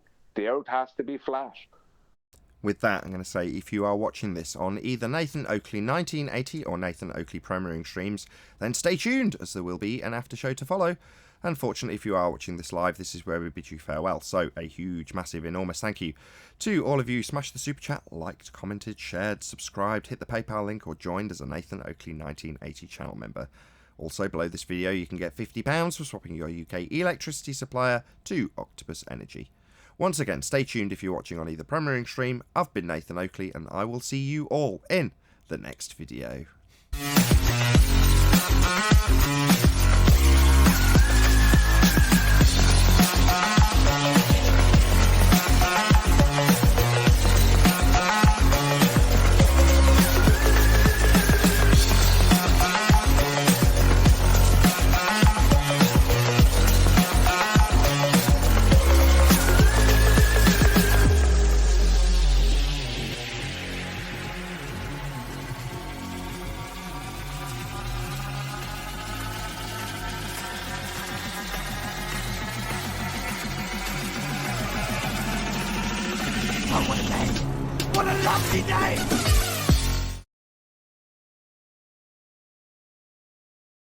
Going directly as a zenith to the center of it. That's a sphere. You're using you actually to the center of that circle. You would have an equal measurement depending on your height above the water. Your head would be an equal. Well, like your head would have an angle down to the center, not straight down through your head to the center like on a sphere. If you understand what I mean. I should have used your diagram while you were going through it, because I could have just, I'm doing it now, but you can't see it anymore, drawing a circle around where you've got 9T with a sun. Well, if I draw a circle of equal altitude on this diagram where you've just got a hump representing the sphere, it's pretty obvious that the hump is over the top and won't give you a radius for the circle of equal altitude. But there we go, such is life. Live show's over now. I mean, anyone who knows what a circle is, anyway. Yeah, but that's you say that, Brian, but you're forgetting who our audience is now, aren't you? That's true. There's a considering some of the comments I got. Yeah, I was told. Like I've only seen it. I've only looked into a few of them in the past while, but I was told by several people that sextants, you use your eye. The angle comes from your eye. And these same people started telling me I need to learn about the sextant, I need to go off and just study it and stop being stupid. And they didn't even realise, and I was told I was wrong by one of them, that the angle starts at the water underneath the boat or on the ground underneath the person. You know, it's like they didn't even know that. And then they're telling me to go off and learn how the sextant works, and they don't even know step one. That is that unfortunately is who was out there. Zero modesty. Zero. I was just about to talk about you actually, 10th. So I was going to say, when it was 10th telling us, you know, he snuck it into the pre-shows when everyone's sort of half awake, and tentatively just presented what he'd found out that day or the day before or the week before. And over the course of 12 months, he slowly built up a picture that turned into a presentation, that turned into a more concise presentation, that turned into a debate rebuttal, that turned into a short video that could be published, that turned into, now we're at the stage that everybody understands this enough to back everyone else when it's detailed. You obviously being a very good example of this, Brian. And we can call it what it is. It's proof the Earth is flat. Yeah, that was Sean Hawkins. This is what he said, and I posted in Master B, and Nathan showed it already in the pre-show.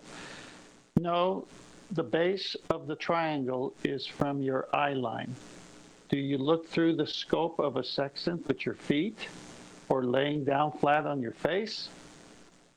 To tell you how ignorant this person is, there's a thing, corrections that you have to do once you have a reading. One of them is dip angle. So your eye line and your body, say 6 foot tall, and you're 9 feet above the water line. You got a -9 and 6.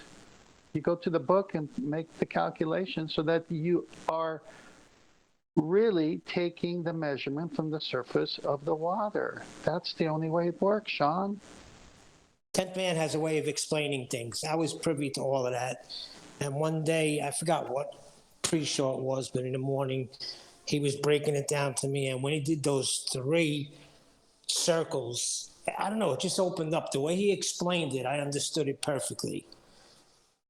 Well, Brian did a tremendous job. I think every I haven't seen Brian's. Oh, it's fantastic. It's great. Just killed it. Yeah, it's a really good video, Brian. I didn't give you props in the live show. I just said I watched it and then we talked about it. But excellent video. Thanks a lot, Nathan. Thanks a lot, Tate. You My know, wife is giving me a hard time with the flat Earth, so I got to sneak his it props. in there, Brian. Hello? Let Brian take Telling his him props. I'm going to sneak Come it in on. there and watch it. Go ahead, get your props. No. Yeah, thanks a lot, lads. You know what? I predicted with Tent. I think he'll say it as well. He'll back me up on this. Yesterday I spoke with Tent because I went through Tent before I made this video because Tent brought it to our attention. Tent did all the work. Tent taught me about it. So that's why I wanted to go through Tent first. And I made a previous video and Tent said no. He pointed out a few things that would go against what I was showing, and he was right. But in this one, I predicted that the Globers obviously wouldn't have a clue, and most of them would just come back with jargon to me, and that is what I got. Because Sean Hawkins was only 1 out of 3 or maybe 4 ballers who told me that you don't take an angle from the water underneath the boat or from the ground. So he was only 1 of 4. And as well as that, I predicted that the flat earthers wouldn't get it straight away, that it wouldn't be important to them for some time, maybe 6 months down the line. Because I won't say too much, but there's a presentation coming on it, and after that, there's only going to be one rebuttal, because their whole rebuttal is you put a circle onto a globe. That's all they've got. They've already proven this with that guy who made the video attacking Tent and you, Nathan, and everyone else here about the Sextant. That guy did the tertiary search on it. I can't remember the guy's name now, but he made a whole video on it, and he made that exact mistake. And I've known this, and I said this to Tent a long time back, that is going to be the thing they're going to do. They're going to put a circle onto a globe, but the circle is 2-dimensional. The globe is 3. So they're going to be, it's, as I said earlier, the diameter is always going to be less than the arc. So it's going to be completely out. And as soon as as soon as they get that point, all they can do is personally attack you or red herring you. Because that's exactly what that guy did to me. Before you launch into that, though, the guy you're detailing literally stuck a circle on, and you couldn't see the back half of the circle because he plopped it on the top of a spherical 3D model. And obviously, the back half of the edge they say we aren't supposed to have on a sphere was blocking the back half of the circle of equal altitude. In other words, you can only see a certain amount of the circle he's drawn and plonked on the top. And obviously, then you've got a big hill in the middle of the circle of equal altitude. So wouldn't I just find my luck when a detractor makes a nice diagram that shows it with a cross-section cut off? You're like, yeah, exactly. You need it to be flat. Even when you're drawing out the GP on a sphere, you've still got to get a radius to that sphere. So you've got to hack off the top of your sphere on the side of it to get that circle to give the radius for the circle of equal altitude, which is 2-dimensional and also doesn't work on a sphere. I mean, well put. I mean, this was all in Brian's video today, but, you know, that's why I wanted to get him involved in this, because he's now said it here, which is epic also. Thank you, Brian. So why can't they see that, Nathan? Well, they do. This cognitive dissonance it's very telling when you see these diagrams, right? So I'm just going to put it for my audience again. The diagram that we were detailing earlier, although it's tiny, teeny. So in this diagram, the person who's created this, at some level, is trying to square circles that they can't square. And they've had to do certain things, like cutting a cross-section off the top of the sphere. I've got to make this bigger. It's just too small. And when they do that, cognitively, they presumably know they're processing what they've drawn, i.e. hacking the top off of sphere, akin to a chord, if you like, from there, although it's not quite drawn that way either. But, you know, the GP of this has got a flat circle below it. Well, they know they've got to get a radius for the circle. It's a circle of equal altitude. So when he's done this, cognitively, it's going to be firing off in all directions, isn't it? Oh, it didn't actually fade. Damn it. There we go. So yeah, it's cognitive dissonance in action. The diagram itself is very telling. To have to draw a flat circle on a sphere, you know, that's got to be cognitively painful to create in the first place. Yeah, and the radius for that circle has to be a straight line. They got even a bigger problem. Nathan, I just put up a bunch of slides on angles in Masterbeak. Can you go there and let me know which one you're showing first? Because sometimes they come backwards. Hey, just for clarification, when he says radius of a circle, he did not say radius of a sphere. Just in case anybody wants to convolute that with the sphere measurement, it's not. Yeah, the dumbos will hear radius and go, oh, so he means a sphere then? Yeah, people are thick. But good disclaimer, it needed to be in there. Saves me replying to comments from idiots. Okay, if I just scale this on the other screen so it looks a bit better. We've got, starting with the picture of a right angle. A right angle is an internal angle which is equal to 90 degrees. Is that the first slide you want up? Yeah, let's go there. Okay. So a sextant is a navigational tool, and its purpose solely, because it's a glorified protractor, is to measure an angle of two objects, between two objects. Always, it's the horizon when it's done over the ocean, and the star that you're sighting, one of the 64 navigational stars in the book, where you can know where the GP is exactly at the time you take your measurement, so you can figure out your distance by the angle. So here, a right angle is an internal angle which is equal to 90 degrees. This is a right angle. It's right there in front of you, ballers, anti-flat earthers. See that special symbol that looks like a box in the corner? That says it's a right angle. The 90 degree is rarely written in because it's so obvious, and when you see that, it's 90 degree. Okay, so that top vertical line, say that's the sun directly over a position on the Earth. That would be its GP, ground position, geographical position. The bottom line that's going from left to right on the screen, that would be you at the end with your sextant on the level ocean. And now you're shooting, and then you're going to get your third line, your hypotenuse, and you got triangulation. You need 3 straight lines for triangulation. Next slide. Parts of an angle. Arms. The 2 rays joining to form an angle are called arms of an angle. Here OA and OB are the arms of the AOB. Vertex. The common endpoint at which the 2 rays meet to form an angle is called a vertex. Here, the point O is the vertex of AOB. Pretty simple. Can't get an angle without 2 straight lines. Next slide. What is an angle? Just in case they didn't get it. In geometry, an angle can be defined as a figure formed by 2 rays meeting at a common end point. The angle is represented by the symbol, and you see it there.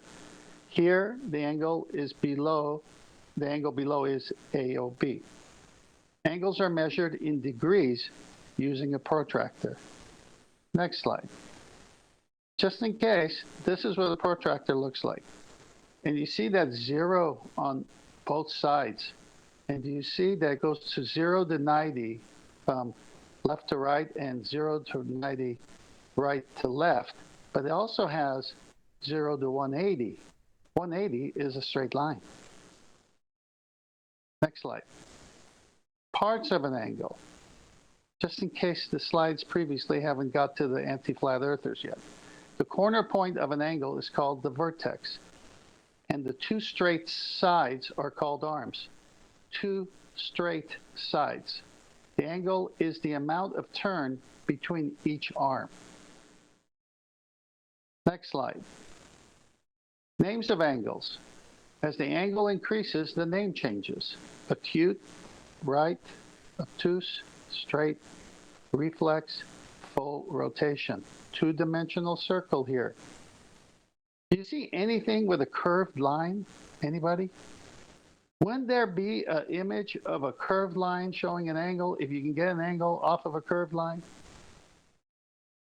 2021, you're the sextant. Absolutely epic. And I hope we keep doing this because it isn't simple. And Brian's prediction that it's going to take flat earthers a little while to realise how important this is, very much like the black swan, is true. It's going to take a while for people to realise the implications that, you know, you've got 3 stars above 3 positions, and for each of them to be measurable, you've got a flat surface between you and them. And that is how it's done. And when you're doing it, in this diagram, you've got the right angle, and that is what is going to be below the star that you're measuring. So all you're doing is presuming that you're on the edge of this right angle, and all you're doing is measuring the line up to the star. Everything else is done. Once you've got your dip from however high you are off the surface, that's the only correction. And once you've got it, you've then got an assumed right angle in every direction to every GP of every star that you can see. Therefore, all you've got to do is measure the angle to that light. And once you've got that angle, you've got your triangle. That's all you need. But every single star must have a right angle to it for triangulation to be achievable. And at no point do you have a scenario when you can have a curved line for a right angle to be achieved to do triangulation. It's never going to happen. This cannot work on a sphere. It fails in so many levels. Number one, when they say, okay, you know how we just say the housekeeping questions and we just say we got to have an R for that, you got to have an R for that. Well, it's the same here. Well, the sextant proves the globe. Well, you're going to need an angle. You can't have an angle with a curved surface. But the sextant proves that it can only work on a flat plane to where you can have an angle. Because in the Nautical Almanac, the 64 navigational stars are documented every hour, every minute of the day where they're going to be directly zenith, 90 degree, over the Earth. And if you're going to catch one with your sextant, that means you're that bottom line, and its zenith is the vertical line where it's exactly over that place. I don't even care if they got it going to the center of the Earth for the lie that they have to tell. It still has to be a GP in the book when you look at the sun, and it says by degrees, when you do the calculations, you're 3,000 miles away from the GP of that sun. And anywhere on that circle, as Brian showed today, and I'll hand it over to him, area of equal altitude is as good as saying area of equal angle. It's the same angle from each location. So it's flat from both sides, the whole diameter. Take it over, Brian. Thanks, Tent. Yeah, because I kind of named the video kind of crazy, but that's on purpose. That's for the future, because it is going to be the same exact angle from the outside of that circle, that 2-dimensional circle. It's going to be the same exact angle to the celestial body, and the radius to the GP is going to be the same, and that radius will always be a straight line because circles are only 2D. So there is no way out for them. What they're actually doing, and me and you spoke about this yesterday, what they're actually doing at the moment is they have the likes of Virus arguing with us, and what's going on is Rumpus and Co are coming up with arguments that they can use over on Brandon's and on Discord when people won't have as much information, and they'll get people there to agree that they can get the same angle from the center of their globe. And all they're going to be doing there is when they have people agreeing to that, is they're begging the question of their own radius, right? So they're happy if someone wants to argue about their radius with them at that point. Because I tell you why. Because then people aren't pointing out that the angles they're getting to the center of their globe are going to completely change the angle from the horizontal 0 degrees position that the person will actually be in. Will completely change those angles. And they won't be the same angle. They'll be the same angle from the center of the globe, but not the same angle to the stars and where they would be, as we showed earlier on, from that horizontal plane. Yeah. What they want people to do, What they want people to do is argue about their radius and the validity of it at this stage when it comes to this. And the reason is that they get to completely, when they're begging the question of the radius, and they're getting people to agree that you can get an angle, the same angle from the center of the globe, which people will, because they won't think about it, they won't have learned enough at first. What they're doing is completely avoiding the circle of equal altitude. And this is how they're going to work their debates. They're going to completely avoid the circle of equal altitude by going down that road. As soon as you get the other people, like the flat earthers, to agree that they're against on Brandon's or wherever else, to agree that you can get the same angle from the center of a globe, then they're arguing about the radius of the globe, possibly with one of them, or something like that. They're going to come in at them with that, but they're not going to point out that those angles are going to be completely different. The position of those stars are going to be different. Never mind the angle. The angle has been taken from a different place, so the stars are now in a different place. So you can't use that angle for a start. And people then might argue with them, but you can't get an angle then of a curved surface. But they might argue with them then that how come it works flat or blah blah blah.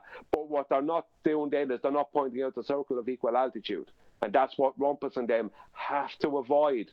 They have to avoid the fact that the diameter of that circle will always be less in distance than the arc of the curve that will go over the top of it on the globe. They have to avoid that. That is the killer blow.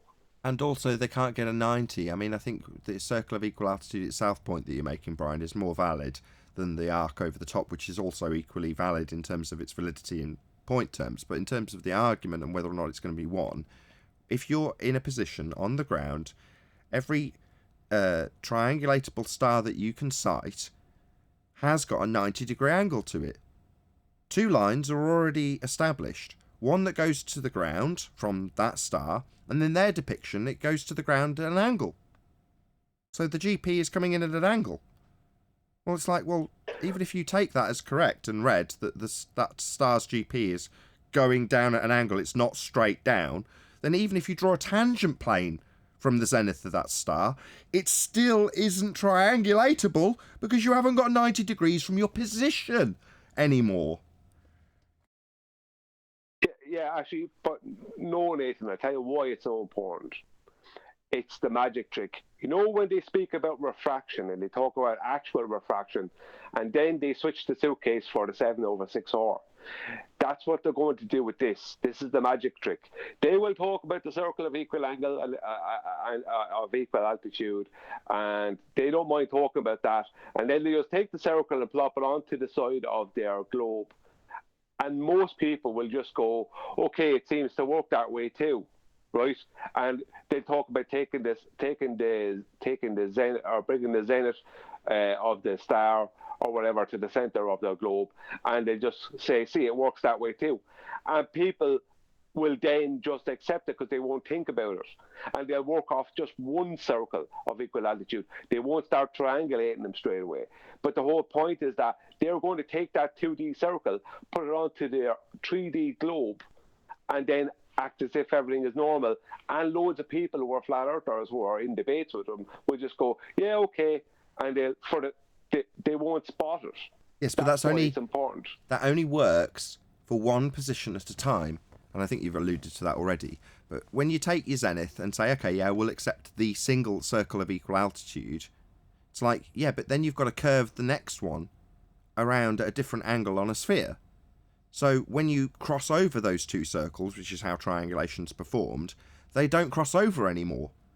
Because if you only do it by assuming that each position has got you standing on it and it's your zenith and you're drawing tangent planes out, so the star's got its own zenith to the centre of a presupposed spherical Earth, and you've got a zenith to a presupposed centre of an Earth that's sphere-shaped, and the other two stars that you're going to triangulate with have also got a zenith that goes to the centre of a presupposed spherical Earth, then three-dimensionally, when you cross over those triangles, which have all got areas of equal altitude and all got 90 degrees, which all share a horizontal plane from your position, they don't work on a sphere, because suddenly they're all pointing to the centre of a presupposed spherical Earth rather than all having a 90-degree to the flat plane that you're starting at the centre of for you to triangulate your position in the middle of. Yes, but as soon as they get an okay on the circle going onto the sphere, the 2D circle onto the 3D sphere, as soon as they get a compliance of that, they will then plop the other two down with it and show how you triangulate it, right? And the position, they'll get a position when they plop the other two circles down with it. They will get a point where those three circles will intersect. But the problem is all those three circles, the distances will be all completely wrong on the surface of the sphere. But the people they're debating with on Brandon's and over in Discord servers and whatever, they are not going to notice that because they're not going to have enough knowledge on it straight away. So this is where they're not going to be coming in here arguing about it because they get crushed immediately. They get absolutely annihilated. But they're going to be going to anywhere else they can. And that's what their game is now. And so they will plop three circles or 2D circles onto their sphere. And they will all intersect at a point, and they will get compliance that it works in that way too. And that's what they're looking for.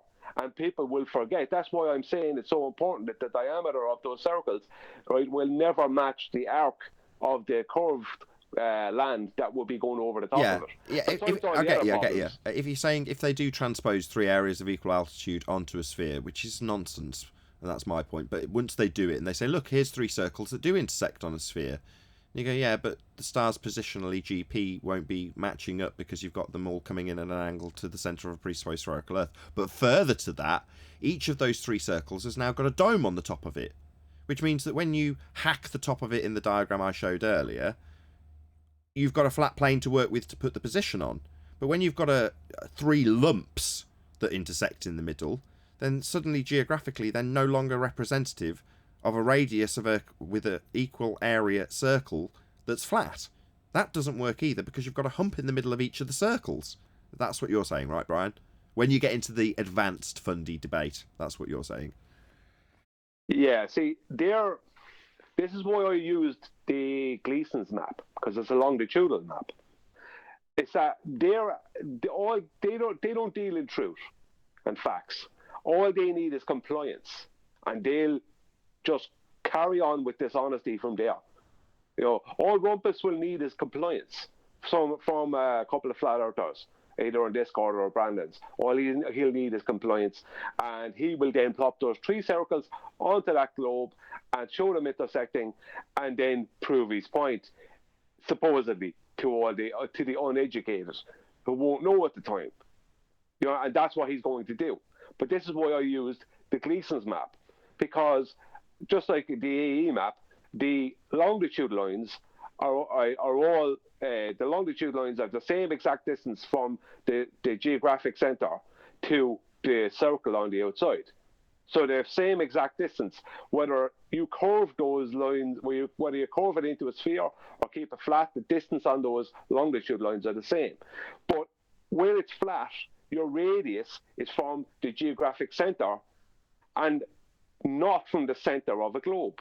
So that's why I used that, because the radius on the Gleason's map is over 6,000 miles, 6,210 miles, whereas their radius for their equatorial radius is 3,962 miles. So, or 63 miles, 3963. That's their equatorial radius. So that's why I use that, because it shows that when you flatten out the map and when you're using flat, the distances are completely different because they're two different aspects. And so this is what they want people like that they'll be debating and they'll throw every red herring in, and they'll cause ruckus if they have to, just to get that point across that they can put these three circles onto a sphere and they all intersect and everybody's happy. And Rumpus will know, because I guarantee you Rumpus will do this. Rumpus will know without a shadow of a doubt that he's absolutely lying, but he'll still do it. Yeah, well, we already know that, and that's why he's not welcome here. Because if he was here right now, we'd be inundated with lies. You know, we'd say, well, is this area here that you're getting a cross-section and a radius for an area of equal altitude, is this cross-section on this globe flat? And he'd say, no. You go, well, it's depicted flat. It's got a cross-section. No, it's not flat. Because he knows damn well that the next point out of Brian's mouth is going to be that if this is not an area of equal altitude with a hump in the middle, because it's on a sphere, it's just happened to have had the slice cut off it to do this bastardization of the actual triangulation that's done on the flat surface that's depicted with this line not dropping away from you on a sphere from your position you're measuring, he'll say, no, this isn't flat, even though it's depicted as is, with a flat circle, which is how it kind of seems like it might be able to be done on a sphere, even though suddenly this area, even on his sphere depiction, would be flat. He just wouldn't admit it. He'd lie. Yeah, but see, if he did come in, the first thing all I'd have to say to him is, well, how do you get a radius then? You can't get a radius on a curve. Radiuses don't work on a curve. They're not a curved line. They have to be a straight. So just for clarity, just every time you say that, I'm going to give clarity to what people mean because it came as a disclaimer earlier. I knew exactly what he meant. Brian's talking about this radius. So if we talk about star A in this depiction, you've got a circle of equal altitude coming in at an angle to the centre of a presupposed spherical Earth. To get the circle of equal altitude for the GP of star A, you need this line I'm drawing along now. That is this circle's radius. Yeah? Well, he can't get that if this is a hump on a sphere for this circle of equal altitude, which is only relevant to star A and what's below it, relevant to your position where you're sighting that star. So he can't get a radius for this circle of equal altitude. That's the radius Brian's talking about, where I'm drawing my mouse now. Not the radius of the presupposed spherical Earth, but the radius for the circle of equal elevation. Yeah, you see, exactly, because a radius has to be for a circle, 2D circle, or a 3D sphere. It has to be a straight line.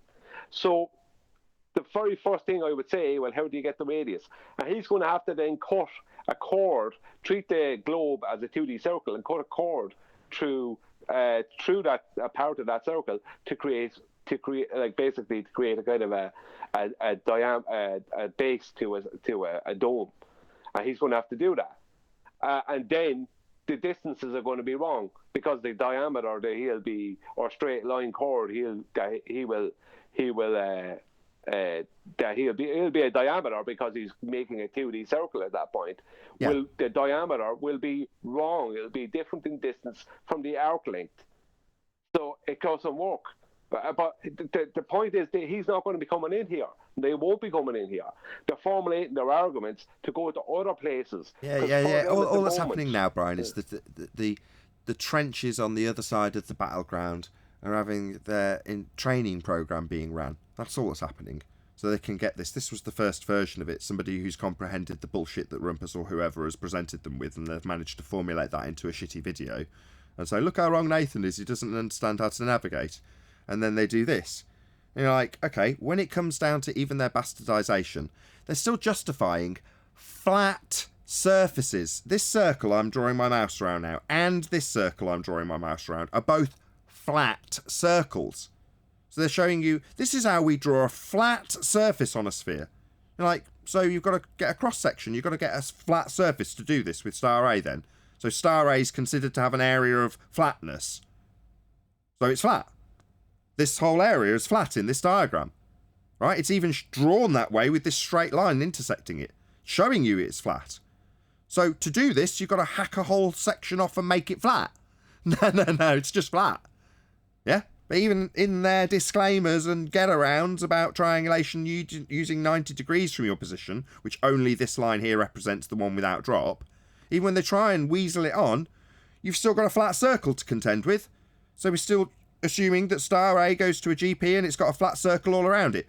On this sphere Earth, if this representation was to scale and it was a sphere Earth that was drawn, this circle of equal altitude here is represented as about 8,500 miles. Easily. So this diagram has got a flat area on a sphere that's flat in all directions for an excess of 8,000 miles in all directions. I mean, how many square miles is that? A vast amount of flat area. So this whole area has got to be considered flat to do this, even on a sphere when it's depicted that way. Vast amounts of flat area to do it at all. It says it all, right? Well, on that 8,000 miles, has anybody put that into the the actual Alberuni calculation for a geometric horizon at 8,000 miles. Well, no, it doesn't work like that. What Brian's saying is what they've done is they've drawn a chord. Slicing it off is akin to drawing a chord through it. That's what a chord is. Well, they've then hacked the dome of that chord, the circle that is the surface of the Earth in this three-dimensional, two-dimensional drawing, has gone. It's like they've taken a knife and sliced along this edge and just gone whoosh, and taken the whole circly top bit off, leaving a flat surface to then contend with. Even when they're showing it on a sphere, they're still showing a massive flat area. Both area for the GP of A and area for GPB. They're both flat. Now, they're intersecting in this weird section here, like a little cavernous section that doesn't make any sense, when in fact you're standing here. Now, if they're going to say, oh, that's the three circles intersecting, well, no, because in order to do this, you've had to slice the top off your sphere. And what you actually claim you contend with is an area that humps up. You can't even acquire the radius for this flat circle on top of a sphere that you're going to be using, because you haven't got a flat surface on top of a sphere for the area of equal altitude. That would be areas that aren't elevating or dropping away from you 8 inches per mile squared, as depicted here, all flat.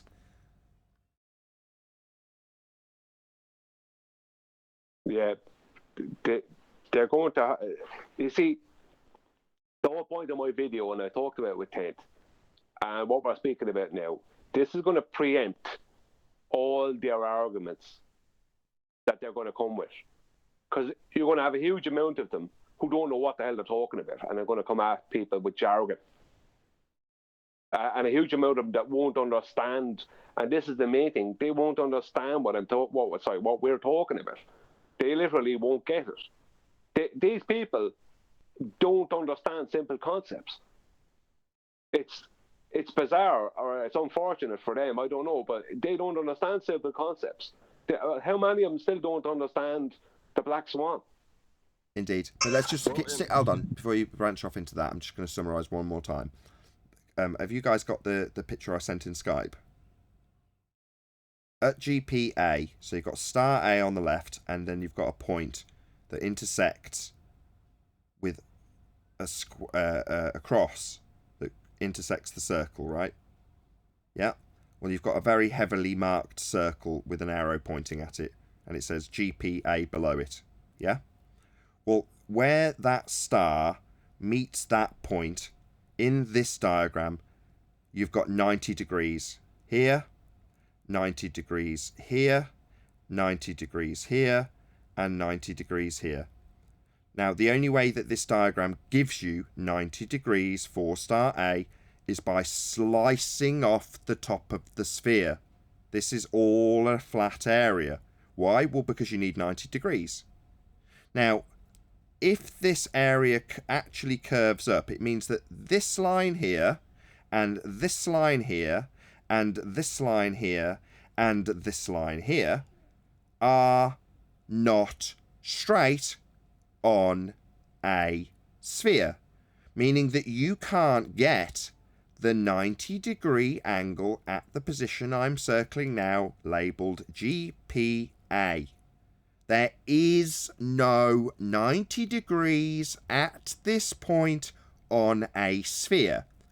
And because there is no 90 degree at this point on a sphere, you've had to hack the top off it to get 90 degrees somewhere arbitrarily inside the sphere, not on the surface, so that you can say you've got 90 degrees here, and here, and here, and here.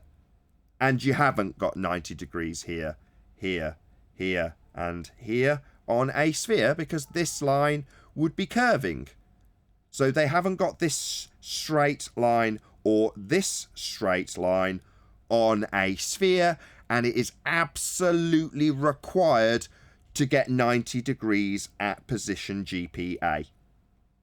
If this line is curved because there's a sphere, you don't have a sphere with a top chopped off it now, do you? This is claimed to be a curved line. So no 90 degrees here, no triangulation, game over.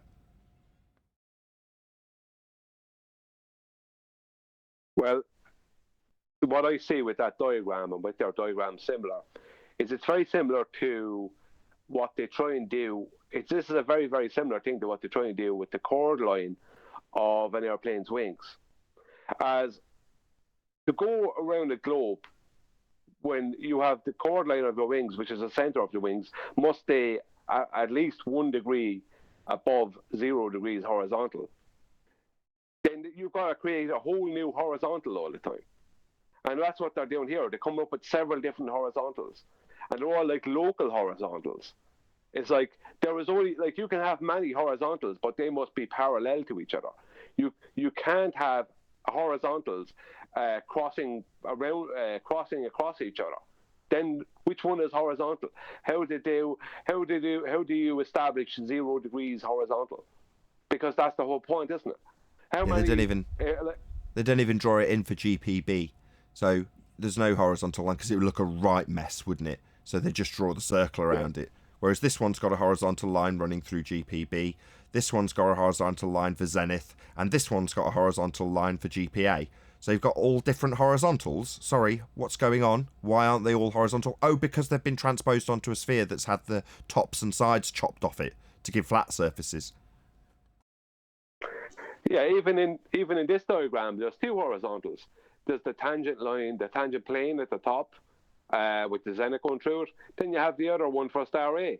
So you have 2 horizontals.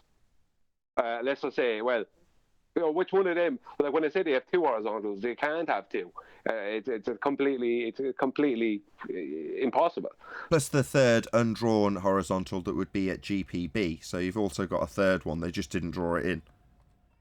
Oh, they didn't, yeah, but I'm just saying, even on this diagram, when they didn't draw in the one for GPB, they drew in a horizontal. They drew in like 2 straight lines here. They have the horizontal line that's a tangent line, the tangent plane, and then they have this other one then off to the side of it, coming up at an angle for GPA. So that's 2. Which one of them is the horizontal? Because you can only have 0 degrees horizontal. That's the whole point of horizontal. Like technically, that's there's 3, because GPA on a globe, you would consider yourself, even though that's inside the Earth, that position GPA is inside a sphere Earth. It's not on top of it; it's inside it. Nevertheless, if you were stood at that position in this absolute horseshit nonsense, your horizontal would be out towards the point at the top of the sphere that's marked A with an angle coming off the zenith horizontal line below it. And you'd also have a second horizontal, which is running from left to right to the angle at the very edge of the left sphere under star A, and running to the centre line zenith. So you've got 3 horizontals, top to bottom across the circle of equal altitude sliced through the sphere's orange top that's had the top sliced off, another one that runs into the zenith line, and then another one that's the tangent plane on top. You've got 3 horizontal claim to be lines on this, plus the other 2 that would be depicted if they'd drawn them in on GPB. Nathan, go to Master B. The very last slide, I think, is going to show a little bit more clear what's happening here. Got Fig 1.5 A and B with GPB 1, 2, and 3 on each. Oh no. No, the one after that. One after that. Yep, got it. Yeah, this is ace. Go for it. No, it's your slide. You go ahead. All right, so you can see here a parallel of altitude, and you can see that circle, and that's the chord, right? That would be the chord. And so it's showing the star over there right at the edge of that circle, but they've got it, have to do it this way, but it's saying zenith distance. But notice, for that zenith distance to be accurate, you need triangulation over a flat plane. You need that bottom line not to curve. So they got that with that flat circle there. But what they're not showing you is that star should be in the middle of a circle of equal altitude. But that star's GP is there. So what they've done is they've made a circle from the GP, and they've made themselves the GP of the circle of equal clever. altitude. But they've also, to do that, what's this sort of empty bit at the top 10th? You see this, like, it's got the continuation of the circle that forms the celestial sphere, but then there's an empty bit. So it's like, all right, so that's- this is the empty bit when you consider yourself stood on an area of equal elevation with no star, only the GP marked. So this whole area circling around M with the star, that's a flat surface, right? Yeah. Parallel of altitude, they call it. Oh, that's a new one. I love this. But see, this goes to what Brian is showing with the arc. You see the arc over the parallel of altitude levels 2D circle there. So, but you're not taking it from a chord. I've never seen a sailor go to the chord and take a measurement. No, they just have a dip correction and a horizontal out to the horizon and beyond if the star happens to be beyond the horizon. But look how convenient the center of a presupposed sphere looks. It looks like a flat circle. And now they're saying you're taking your azimuth angle from north onwards in the clockwise motion from the center of the Earth. Really? Never seen anyone do that. Not required. I think. I Go, was going John. to say, I think they realize this problem at the higher levels because in Stephen Hawking's A Brief History of Time, he talks about how the outside of a sphere is two-dimensional and asymptotically flat space-time. I think they realize the problem at some level, but they just don't want to accept it. Yeah, it's worked into the rhetoric for, like, reasons of intellectual seeming honesty at a later stage if they were ever held over or hauled over the coals for it. They'd be like, no, when we were describing flat space-time, it's because we appreciated this and we were working it in because obviously at the time we were under the heliocentric understanding, but the way it conceived itself in our description was actually flat. So I'm not intellectually dishonest or a fraud. So, if I may, back to that slide, the last one that you've been showing. Still on. You still on it? Yeah. Just before, oh, sorry. Yeah, go on, Brian. No, hold on. Just go on, Ted. Okay. So what I'm saying is, the observer here is the star. Oh, yeah. Because when they say do celestial navigation, the guy holding the sextant is the observer. Yes, You're that's right. triangulating your position to the star. Yeah, I did try to highlight that earlier. I'm saying they're making the zenith for each star the individual position, like when they talk about gravity and they say that you're on the top of the ball each time. Well, then the zenith for the star is on the top of the ball. Therefore, the zenith for the star points to the centre of the presupposed spherical Earth. It's like, yeah, but you're not in that position.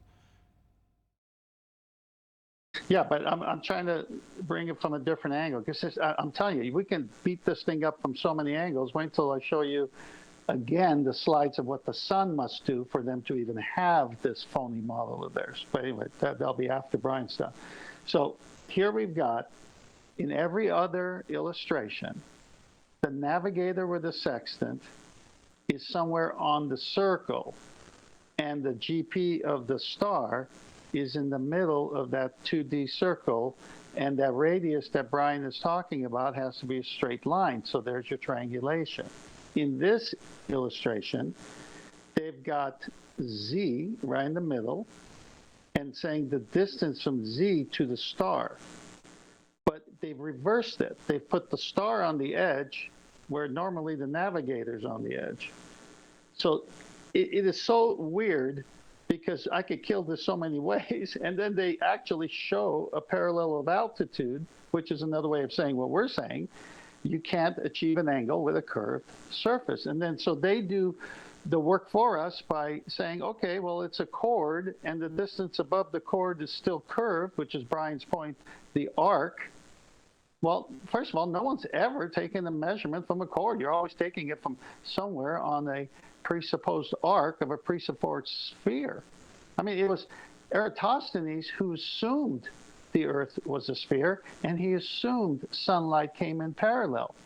And that's why they can always show in the 2D circle, not a sphere, but a 2D circle, how from the center you can get a central angle with two straight lines.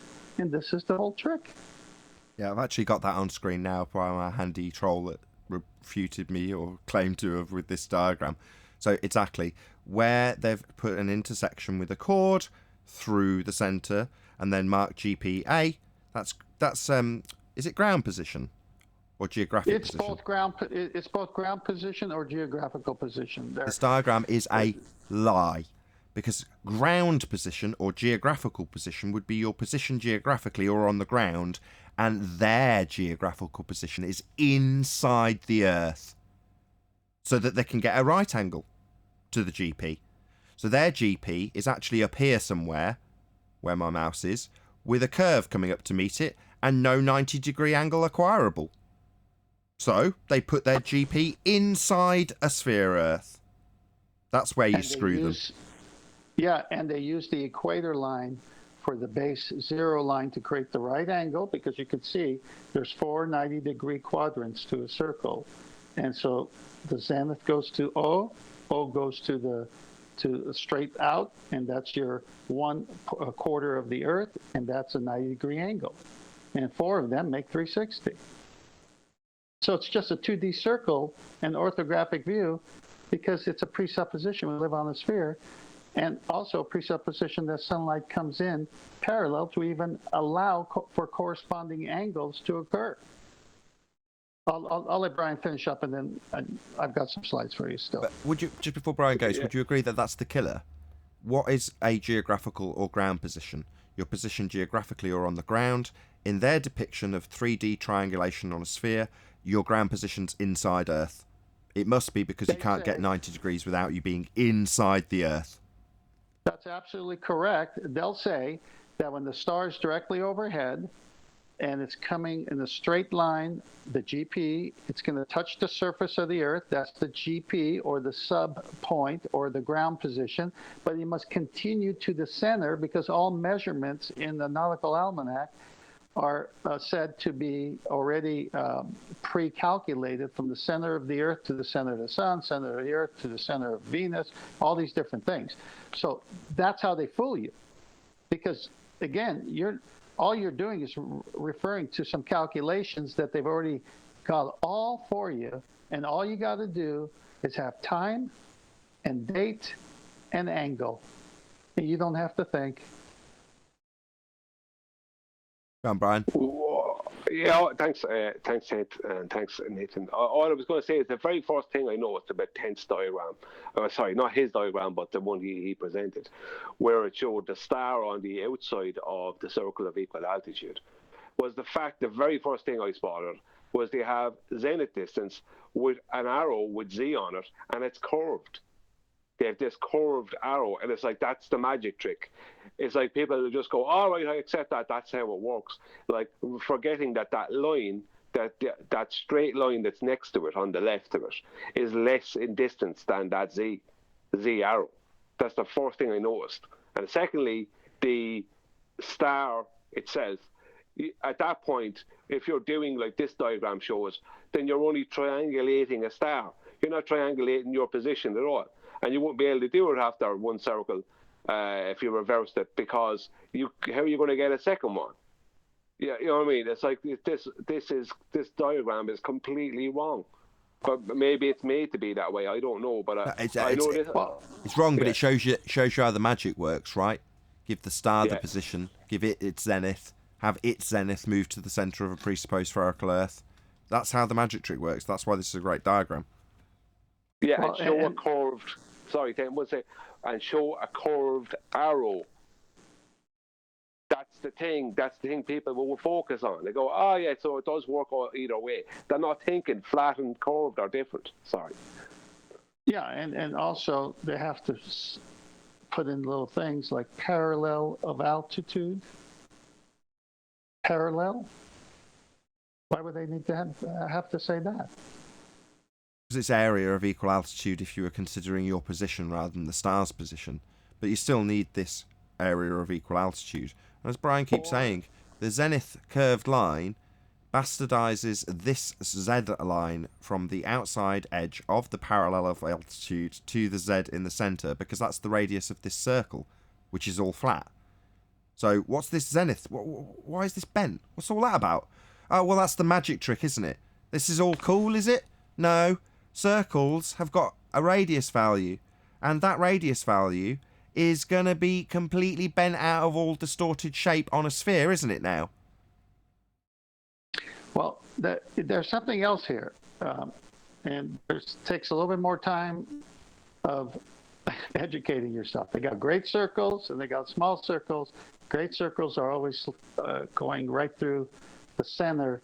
A small circle would be that top one that doesn't cross section through the center. And so I'm thinking they also have a double meaning here, parallel of altitude, meaning that circle, it could be, I'm not saying it is, but that smaller plane up there is parallel to the great circle that they're showing that crosses the equator and the center.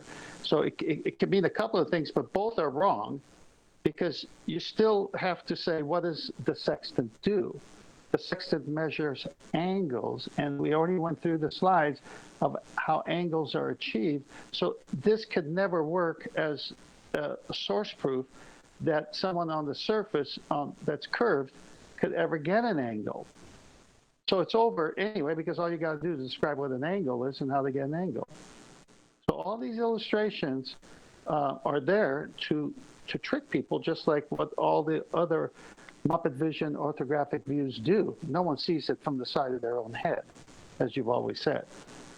Now, if you go back to my first slide, which is the celestial horizon with the airplane and the person on top and the celestial horizon,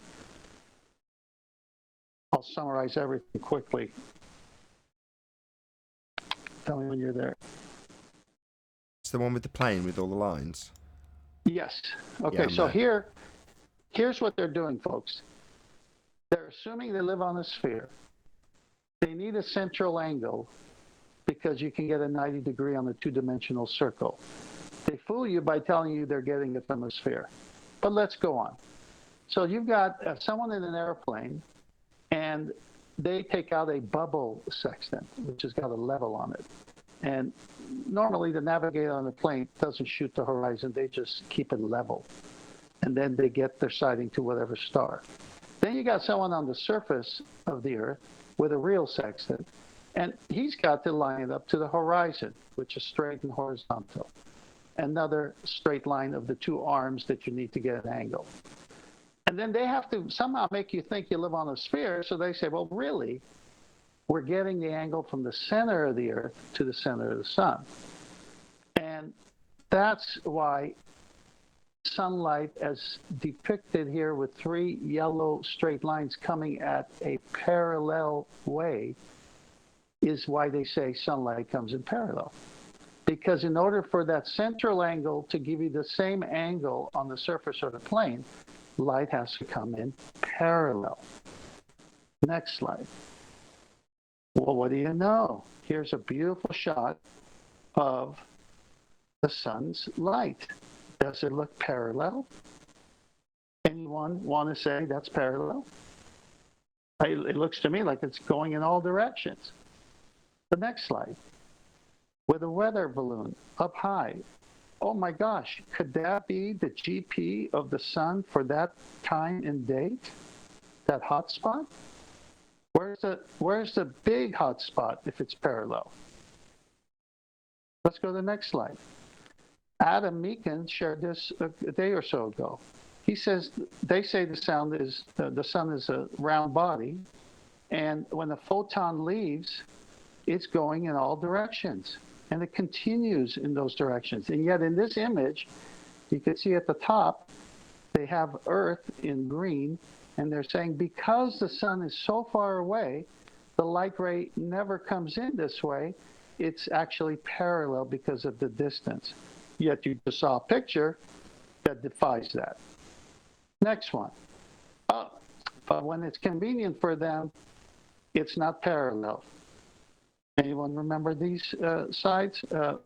Divergent, convergent, crepuscular, all the parallel, all the different. But when it's not convenient for them, the sun can't come in parallel. And it's an eclipse. Skip your slide, go to the drawing of parallel beam, divergent beam, and convergent beam. You can't have it all. It's one, and it's divergent. And it's what we see. It's what can be proven. The next slide was a few pictures of how vast an area circles of equal altitude cover when the person shoots a star. You got 2 continents there and an ocean in between. We're talking thousands of miles. Now, just interrupt Next here. slide. Sorry to interrupt before we move on to the next go ahead. slide. So I didn't realise this was here already, or I've used this when I was trying to describe what I was describing and back Brian with. You're still there, Brian. Hopefully you'll pipe up in a second. So I'm going to jump between the side-on slanty picture of circles of equal altitude. And in this picture, very handy that they are, they've got these curved lines that run along the circle of equal altitude. Do you see what I'm talking about? Yeah. Right. Well, these circles of equal altitude are going to require a GP measurement, which I'm going to depict you in the diagram we've been using a lot recently, that moves to the geographical or ground position. Now, the ground position on this diagram is about where my mouse is, and you can't get a 90-degree angle from this curve meeting the ground position underneath the GP of the star. So to get around that problem, they hack the top of the sphere off so that they can get 90 degrees to the GP, which is now inside Earth. Now, this is exemplified by them saying, we take the measurement from the centre of a presupposed spherical Earth. But then they give it the assignment ground position or geographical position when they assign a position that's not the centre of a presupposed spherical Earth, it's just off the surface, but inside Earth, with a cross-section, a chord, if you will, to give them 90 degrees to do their claimed bastardised triangulation on a sphere when it all looks like this, a complete mess. Yeah? The only way you actually achieve 90 degrees is how you measure it, which is along the line at the top, which would be to have the ground position of the star below the flat plane that you're measuring at 0 degrees when you reference the horizon. So, notwithstanding dip angle correction, you're taking a flat surface and getting a geographical position that's 90 degrees to the star. That's how you triangulate these 2 stars in this depiction if we ignore all the sphere rubbish below. You've just got 90 degrees to the star, and from your position on the ground, you measure the angle to it. That's as simple as that. Now, that cannot be done on a spherical surface. As soon as we move to this depiction with 3 areas of equal altitude, I don't know if the top one is actually, I think it's just giving you A and B, but 2 areas of equal altitude. Number 1, they're not equal altitude. Number 2, you can't get 90 degrees from them. And number 3, when they show you doing the measurement on this type of surface, they've got a flat surface that they're doing it with, not a spherical one. So this fails on so many fronts, it's untrue. Sorry I interrupted your presentation. Do you want me to stick with this particular slide with circles of equal altitude, or do you want me to move on to the next? No, move on to the next. Could I add a thought? Yes. Yeah, go ahead, Adam. Before you go, sorry. When I've been listening to you guys, when they do draw the circles with the assumption and using the R value to draw the circle of equal altitude, the net effect of what they actually do is make a bigger circle. So they get the numbers mixed up, because when you create the segment to create your circle of equal altitude cut through a ball, your R value is the segment base. Okay. Now, on a flat plane, that base is the same as the distance to the GP. But what happens here is it becomes further away, because the actual distance on the surface of the ball, i.e. from A to B, is actually further than the straight line distance because it's curving. So in actual effect, it misplaces your circle as well. And that's just not taken into the misspent angle, but the net effect is to actually make your circle bigger than it should be, because the R value, or the distance from you to the GP on the ball, is actually the circumferential different distance. They take it out, take a slice through R that then is shorter. That was my point, Adam. Is it? Yes. Sorry. It's all three. We're all making the same point, Brian. And while Adam was going through it, I was very happy to be flicking between this slide with circle of equal altitude with the curved lines beneath the GP circle, right? So you've got the GP not marked at all, but I can just mark it out with my mouse and say, look, it's on a curved line, so you can't get 90 degrees to it. And as I'm saying that in terms of your actual geographical placement, if you did the maths with the cross-section, you're placing yourself on a completely different position when you transpose it back onto the sphere. It puts it out. It fails. It goes wrong. And that's the same as Brian's point when he's saying, well, look, they're saying that you do it with this cross-sectional circle taken off the side of a sphere when you hack the top of it, like taking a knife to an orange and slicing a bit off it so that they can get their 90 degrees. But then you haven't got the hump. And the 3 humps that you have got 3 bulges, but they're represented as flat on this circle, even though you're supposed to be claiming this is a sphere proof. Yet it's got lots of flat circles on it that don't match up anymore because they've actually got humps in terms of the actual position you'd end up on it, which is Adam's point. They're all the same point.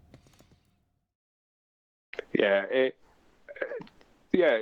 What I said, Adam, is that the diameter of the flat 2D circle, because you're going to need, for a radius for a flat 2D circle, the radius line has to be straight. So the diameter line has to be straight. And that diameter will be less than the arc that would be there. But the interesting thing, right, is you'd basically, you would have to have a scale for compensation that would be based on the measured angle of the star. The further away the star, the more and more cumulative curvature comes into effect. Well, yes, that's perfectly concise. And do you have to have this compensatory, very complicated process applied when doing triangulation with 90 degrees to your position using the horizon as a 0 marker, Adam? No. You don't have to make this very complicated account for a spherical surface. You just do it flat and it works out perfectly. Exactly. And I don't even think you could do it I don't even think you could triangulate. Even what Adam was saying. I could be wrong, but I don't think you could be doing maybe one. You'd need R, Brian. You'd need R to do it. Once you've got R and the known distances, then you could back work it, but it'd be such a convoluted mess, wouldn't it? And you would have to have Stop. I know the temptation for Adam. You're a mathematician. You want to now launch into how complicated it would be to transpose the 3-dimensional drop that you'd require R first. So you've got to have R for the centre of the presupposed spherical Earth, as they're saying it's being measured with. And then you could derive all the values. It would be very cumbersome, very time-consuming, quite complicated, and is never done or needed to be done before you get into the maths that I know you love. No, I've pulled back. What? No, you didn't. I cut you off, and I did last time yesterday. No, but it's true. It would just be impractical to work. And see, a lot of the way in which what Tempest describes, it works on the assumption it's a flat plane, and therefore we don't have to do certain measurements to validate it. It does work. How the ancients would have been able to do that? Like I say, you'd have had to have R, then you'd have to go and check it somehow to validate it because of the complexity of the maths. It had never become a useful thing. Because, like I say, without R, if this is the assumption that it's based on, and it is not done this way, then they'd have gone wrong all the time, wouldn't they? But number one, they didn't have to make this correction or assumption. And number two, they didn't go wrong. So number three, they weren't working with any of these assumptions that are used as a get-around to acquire 90 degrees when drawing a chord, cutting a flat surface off a sphere to give you 90 degrees inside the Earth as a geographical position, to claim that you can triangulate using a bastardization that requires a load of adjustments that aren't being done. And it wouldn't work anyway, because you wouldn't be able to triangulate your position and have the distances that you have calculated on a flat three circles of equal altitude to triangulate your position. Those distances won't work on the sphere. Even if you try and back calculate the hell out of it, they still won't work. Your position will not be in alignment on that sphere as it will be on the flat. But so Brian, just to add another complication for them, to quote Neil deGrasse Tyson, isn't Earth a little chubbier around the middle and the bottom? Yeah, that would cause all sorts of problems also. Yeah, I'd throw it right off. But I mean, even in this diagram that I've got up now from one of our detractors, they don't do it that way, do they? They just cut a cross section through it, don't they, Adam? They just nice big flat surface. Yeah, That I don't get how you can justify like segmenting it. You can't. Well, They're segmenting it into flat surfaces. Well, look, we've got lots of flat surfaces cut into our sphere now to make this work. Well, it still doesn't work. And you've got flat surfaces for all of the GPs of all of the stars. They've all got a massive area that's flat. So for this to be assumed to be correct for it to work, you're saying we've got 8,000 miles in circumference, potentially, what is this? I don't know, probably 10,000 miles circumference of area that's all now flat in this depiction. It's all flat then. All of this. And it's like, no, it's on a sphere. Well, suddenly your geographical position's a mile off because suddenly you've got a curved surface and you haven't got a 90-degree angle anymore. So suddenly it doesn't work and wouldn't work because this is what you're claiming it is. You are actually claiming the surface is curved. You're not claiming that the surface beneath this star is a great big circle all flat, cut off the side of a sphere. So dude stood here is suddenly definitely not moving to the centre of gravity if he stood over here on this completely flat surface you've cut into your sphere. In reality, you think there's a great big curved surface on the top of that. Well, that means it doesn't work. Because this doesn't work with a triangulation that needs 90 degrees because you haven't got it anymore. Hence why we keep asking for the 90 that they haven't got. Notice, Nathan, that notice the illustration that the guy sent you. See that tangent plane line, that short one that ends abruptly? Which one are you talking about? On the circles of equal altitude? Yeah, the one that you put up there where they've got the tangent line just barely touching the surface of the globe there. You see that line there? On the top? Zenith running through. You mean underneath the horizontal line meeting zenith line at a 90 degree with A and B angles coming off it for no reason? Yes. So for them, when they shoot the horizon, because that's what you use, you're taking the angle from the horizon to the star. They said, well, the horizon is flat, but after that, whoever said the horizon is Earth curve? Who said that? Globers, who actually think they're on a globe, as opposed to anti-flat earthers who tell us we shouldn't say it is. Can I do a bit of maths, Temp? Just let him make his point then, yes. On this point, yeah. Yes, but not... I got it. Okay, so my point is, because they're shooting the horizon and it's flat, they've got the angle working. But in their heads, because they're anti-flat earthers, once that ends, meaning the eyesight of the horizon then starts curving, so obviously that has to be the physical geometric horizon, which they deny at the same time. Now, if you go back to that first image I showed you with the airplane, they've got that whole line all the way across. All the way across. So no matter if they have it all the way across or a small version of it, they need a straight line to be one of the arms to form the angle. And what Brian and you and Adam are showing, and what the Sextant slides I've been showing over a year's time, is that Sextant cannot work on a curved surface. It could only work if the Earth is flat, because you need an angle and you need two straight arms. Right. So in terms of arms on this depiction, if where my mouse is now is considered to be the star that you're citing and your position is here, again, ignore the stupid globe below and imagine that this is actually the line that you're standing on, the flat plane, required to get this angle.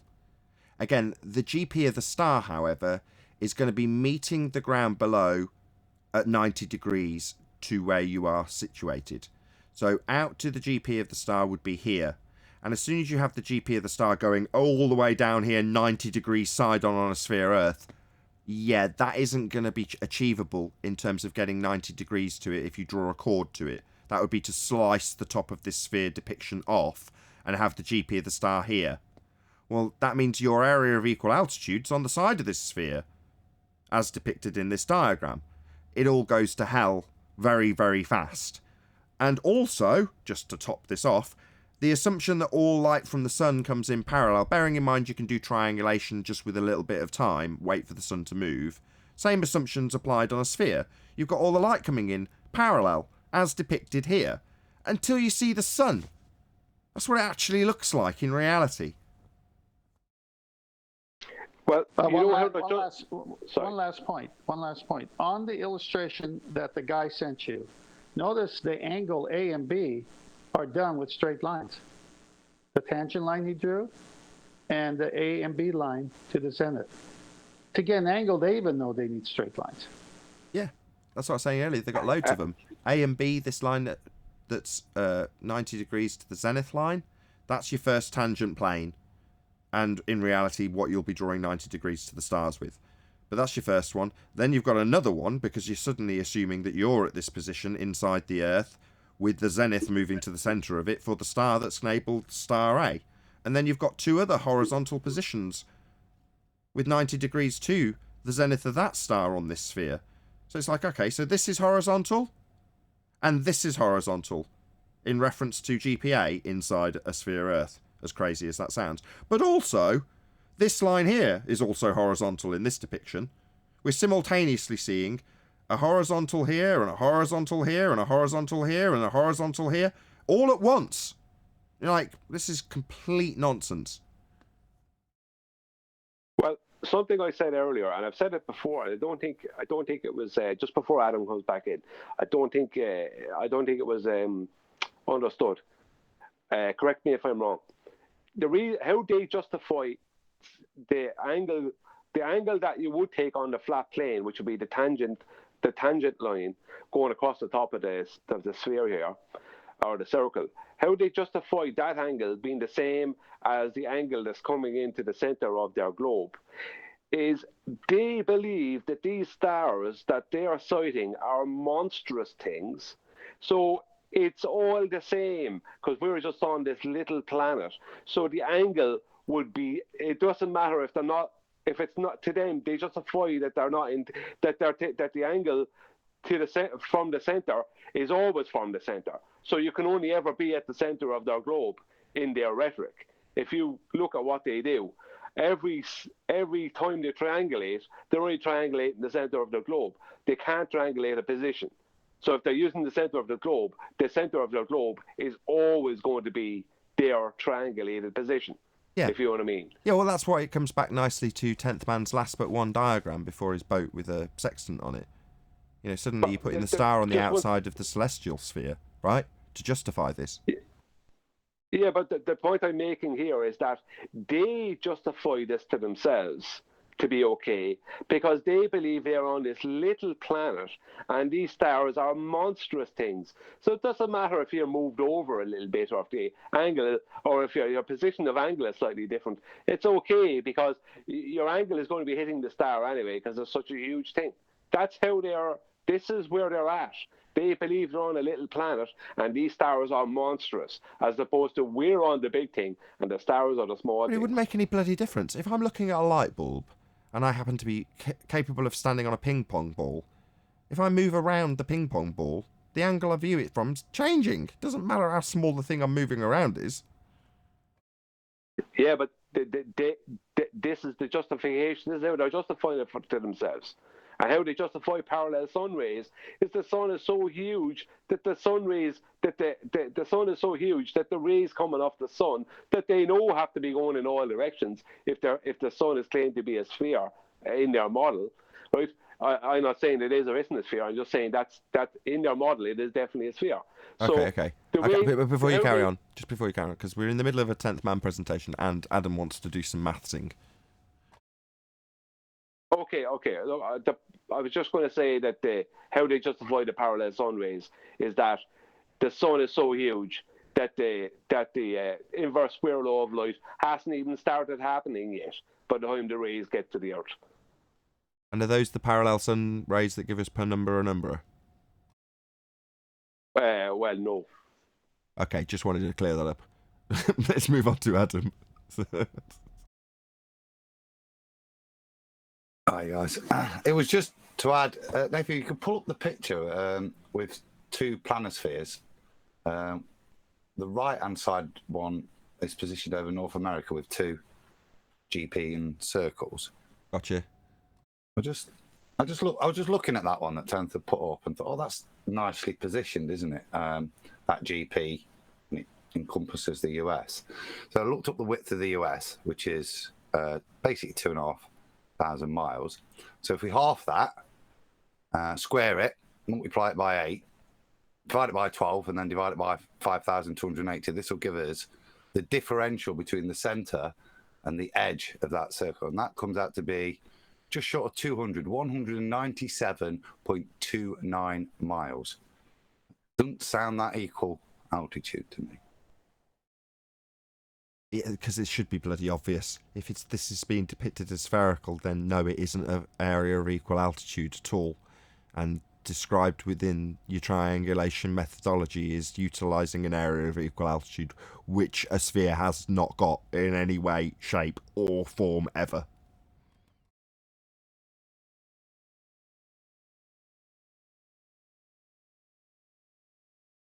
Right, finally, I think we're there with rounding out your presentation 10th. Okay, so right after that, 2 planispheres, go to the next slide. And you got 2 circles, GP1, GP2, and then GP1, GP2, GP3. Now, of course, they're saying that's the Earth, the sphere, and that's a massive amount of distances that you have to triangulate to get it fixed. It all must be flat. So again, the anti-flat earthers need to realize what a circle is versus a sphere and how angles work. And if you could go to the very last slide, because we've seen the one prior to that. Dip correction accounts for height above sea level. Sean Hawkins, are you hearing me? Dip correction accounts for height above sea level. So that comment you left on Brian's channel shows that you need to go study how a sextant works before you post something. Perfect. That was the longest drawn out presentation ever, but still it was excellent discussing it with you guys. Fun this. I like the sextant.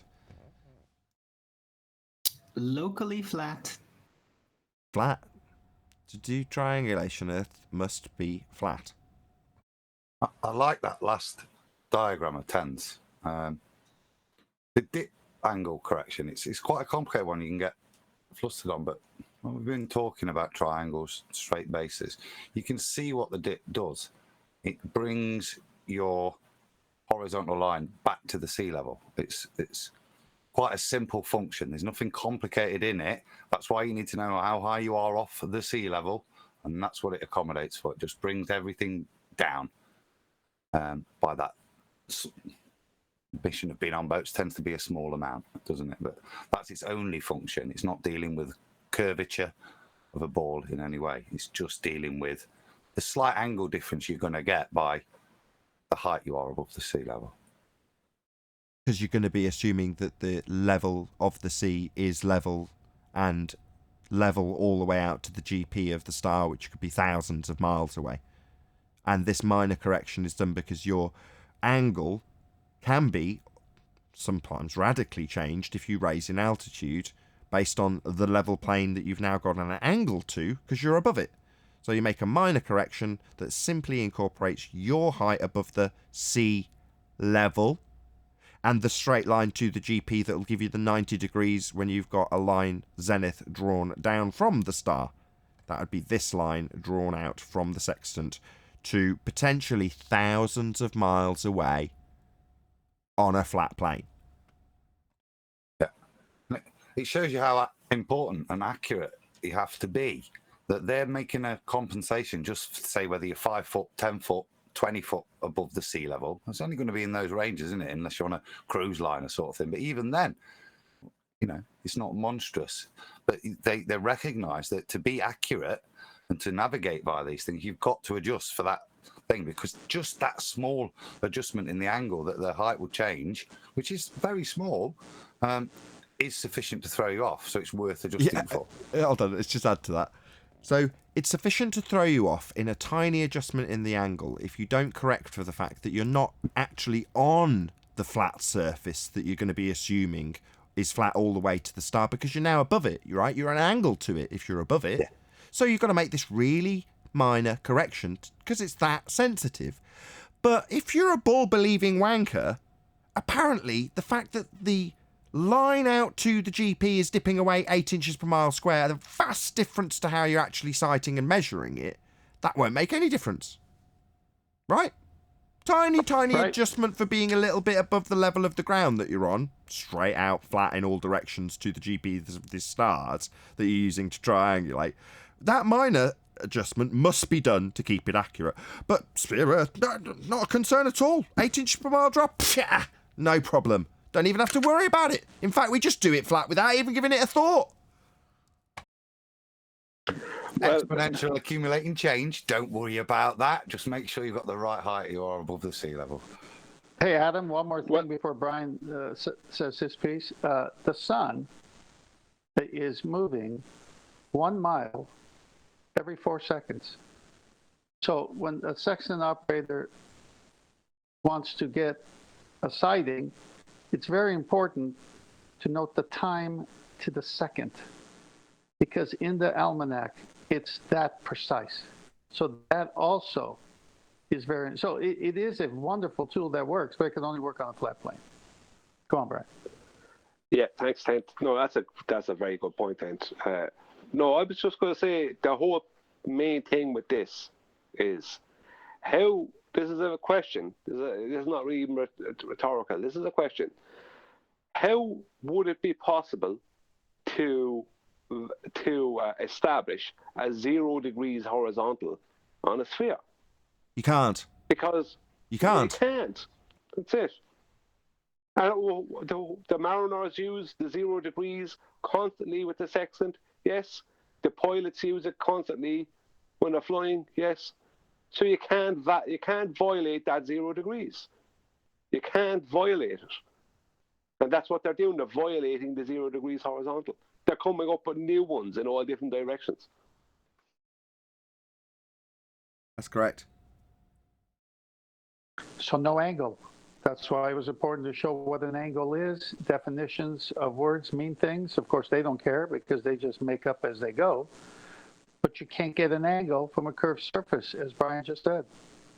So this was a solid hour ripping the globe to shreds, simultaneously proving beyond all certitude that you can only have a flat plane beneath your feet, because if you didn't, none of this would work.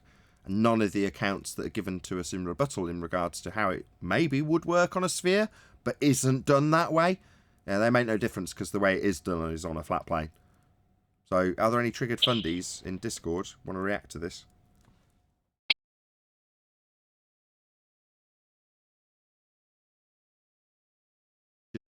Just give them a few moments, lads, in G+.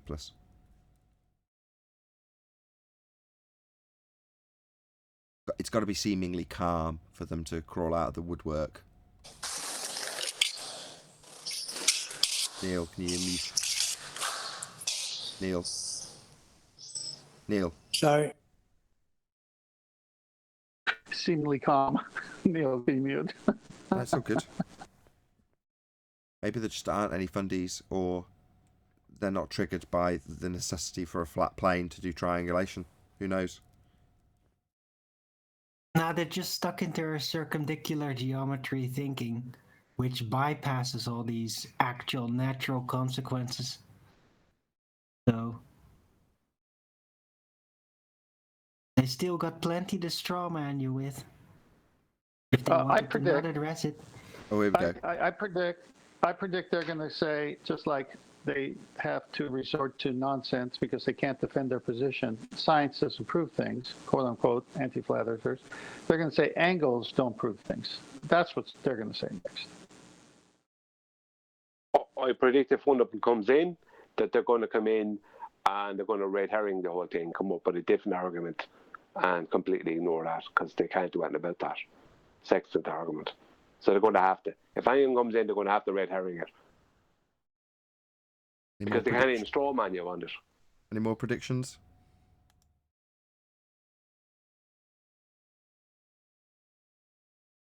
Optics doesn't apply to geometry. With that, I'm going to say a huge, massive, enormous thank you to both Discord and G+ panels for making today's after show possible. Of course, a massive thank you to all of you in either Nathan Oakley 1980 or Nathan Oakley premiering streams for hopefully smashing the super chat, liking, commenting, sharing, subscribing and becoming a Nathan Oakley 1980 channel member. Also, below this video, you can get £50 for swapping your UK electricity supplier to Octopus Energy. I've been Nathan Oakley, and I will see you all in the next video.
What a day! What a lovely day!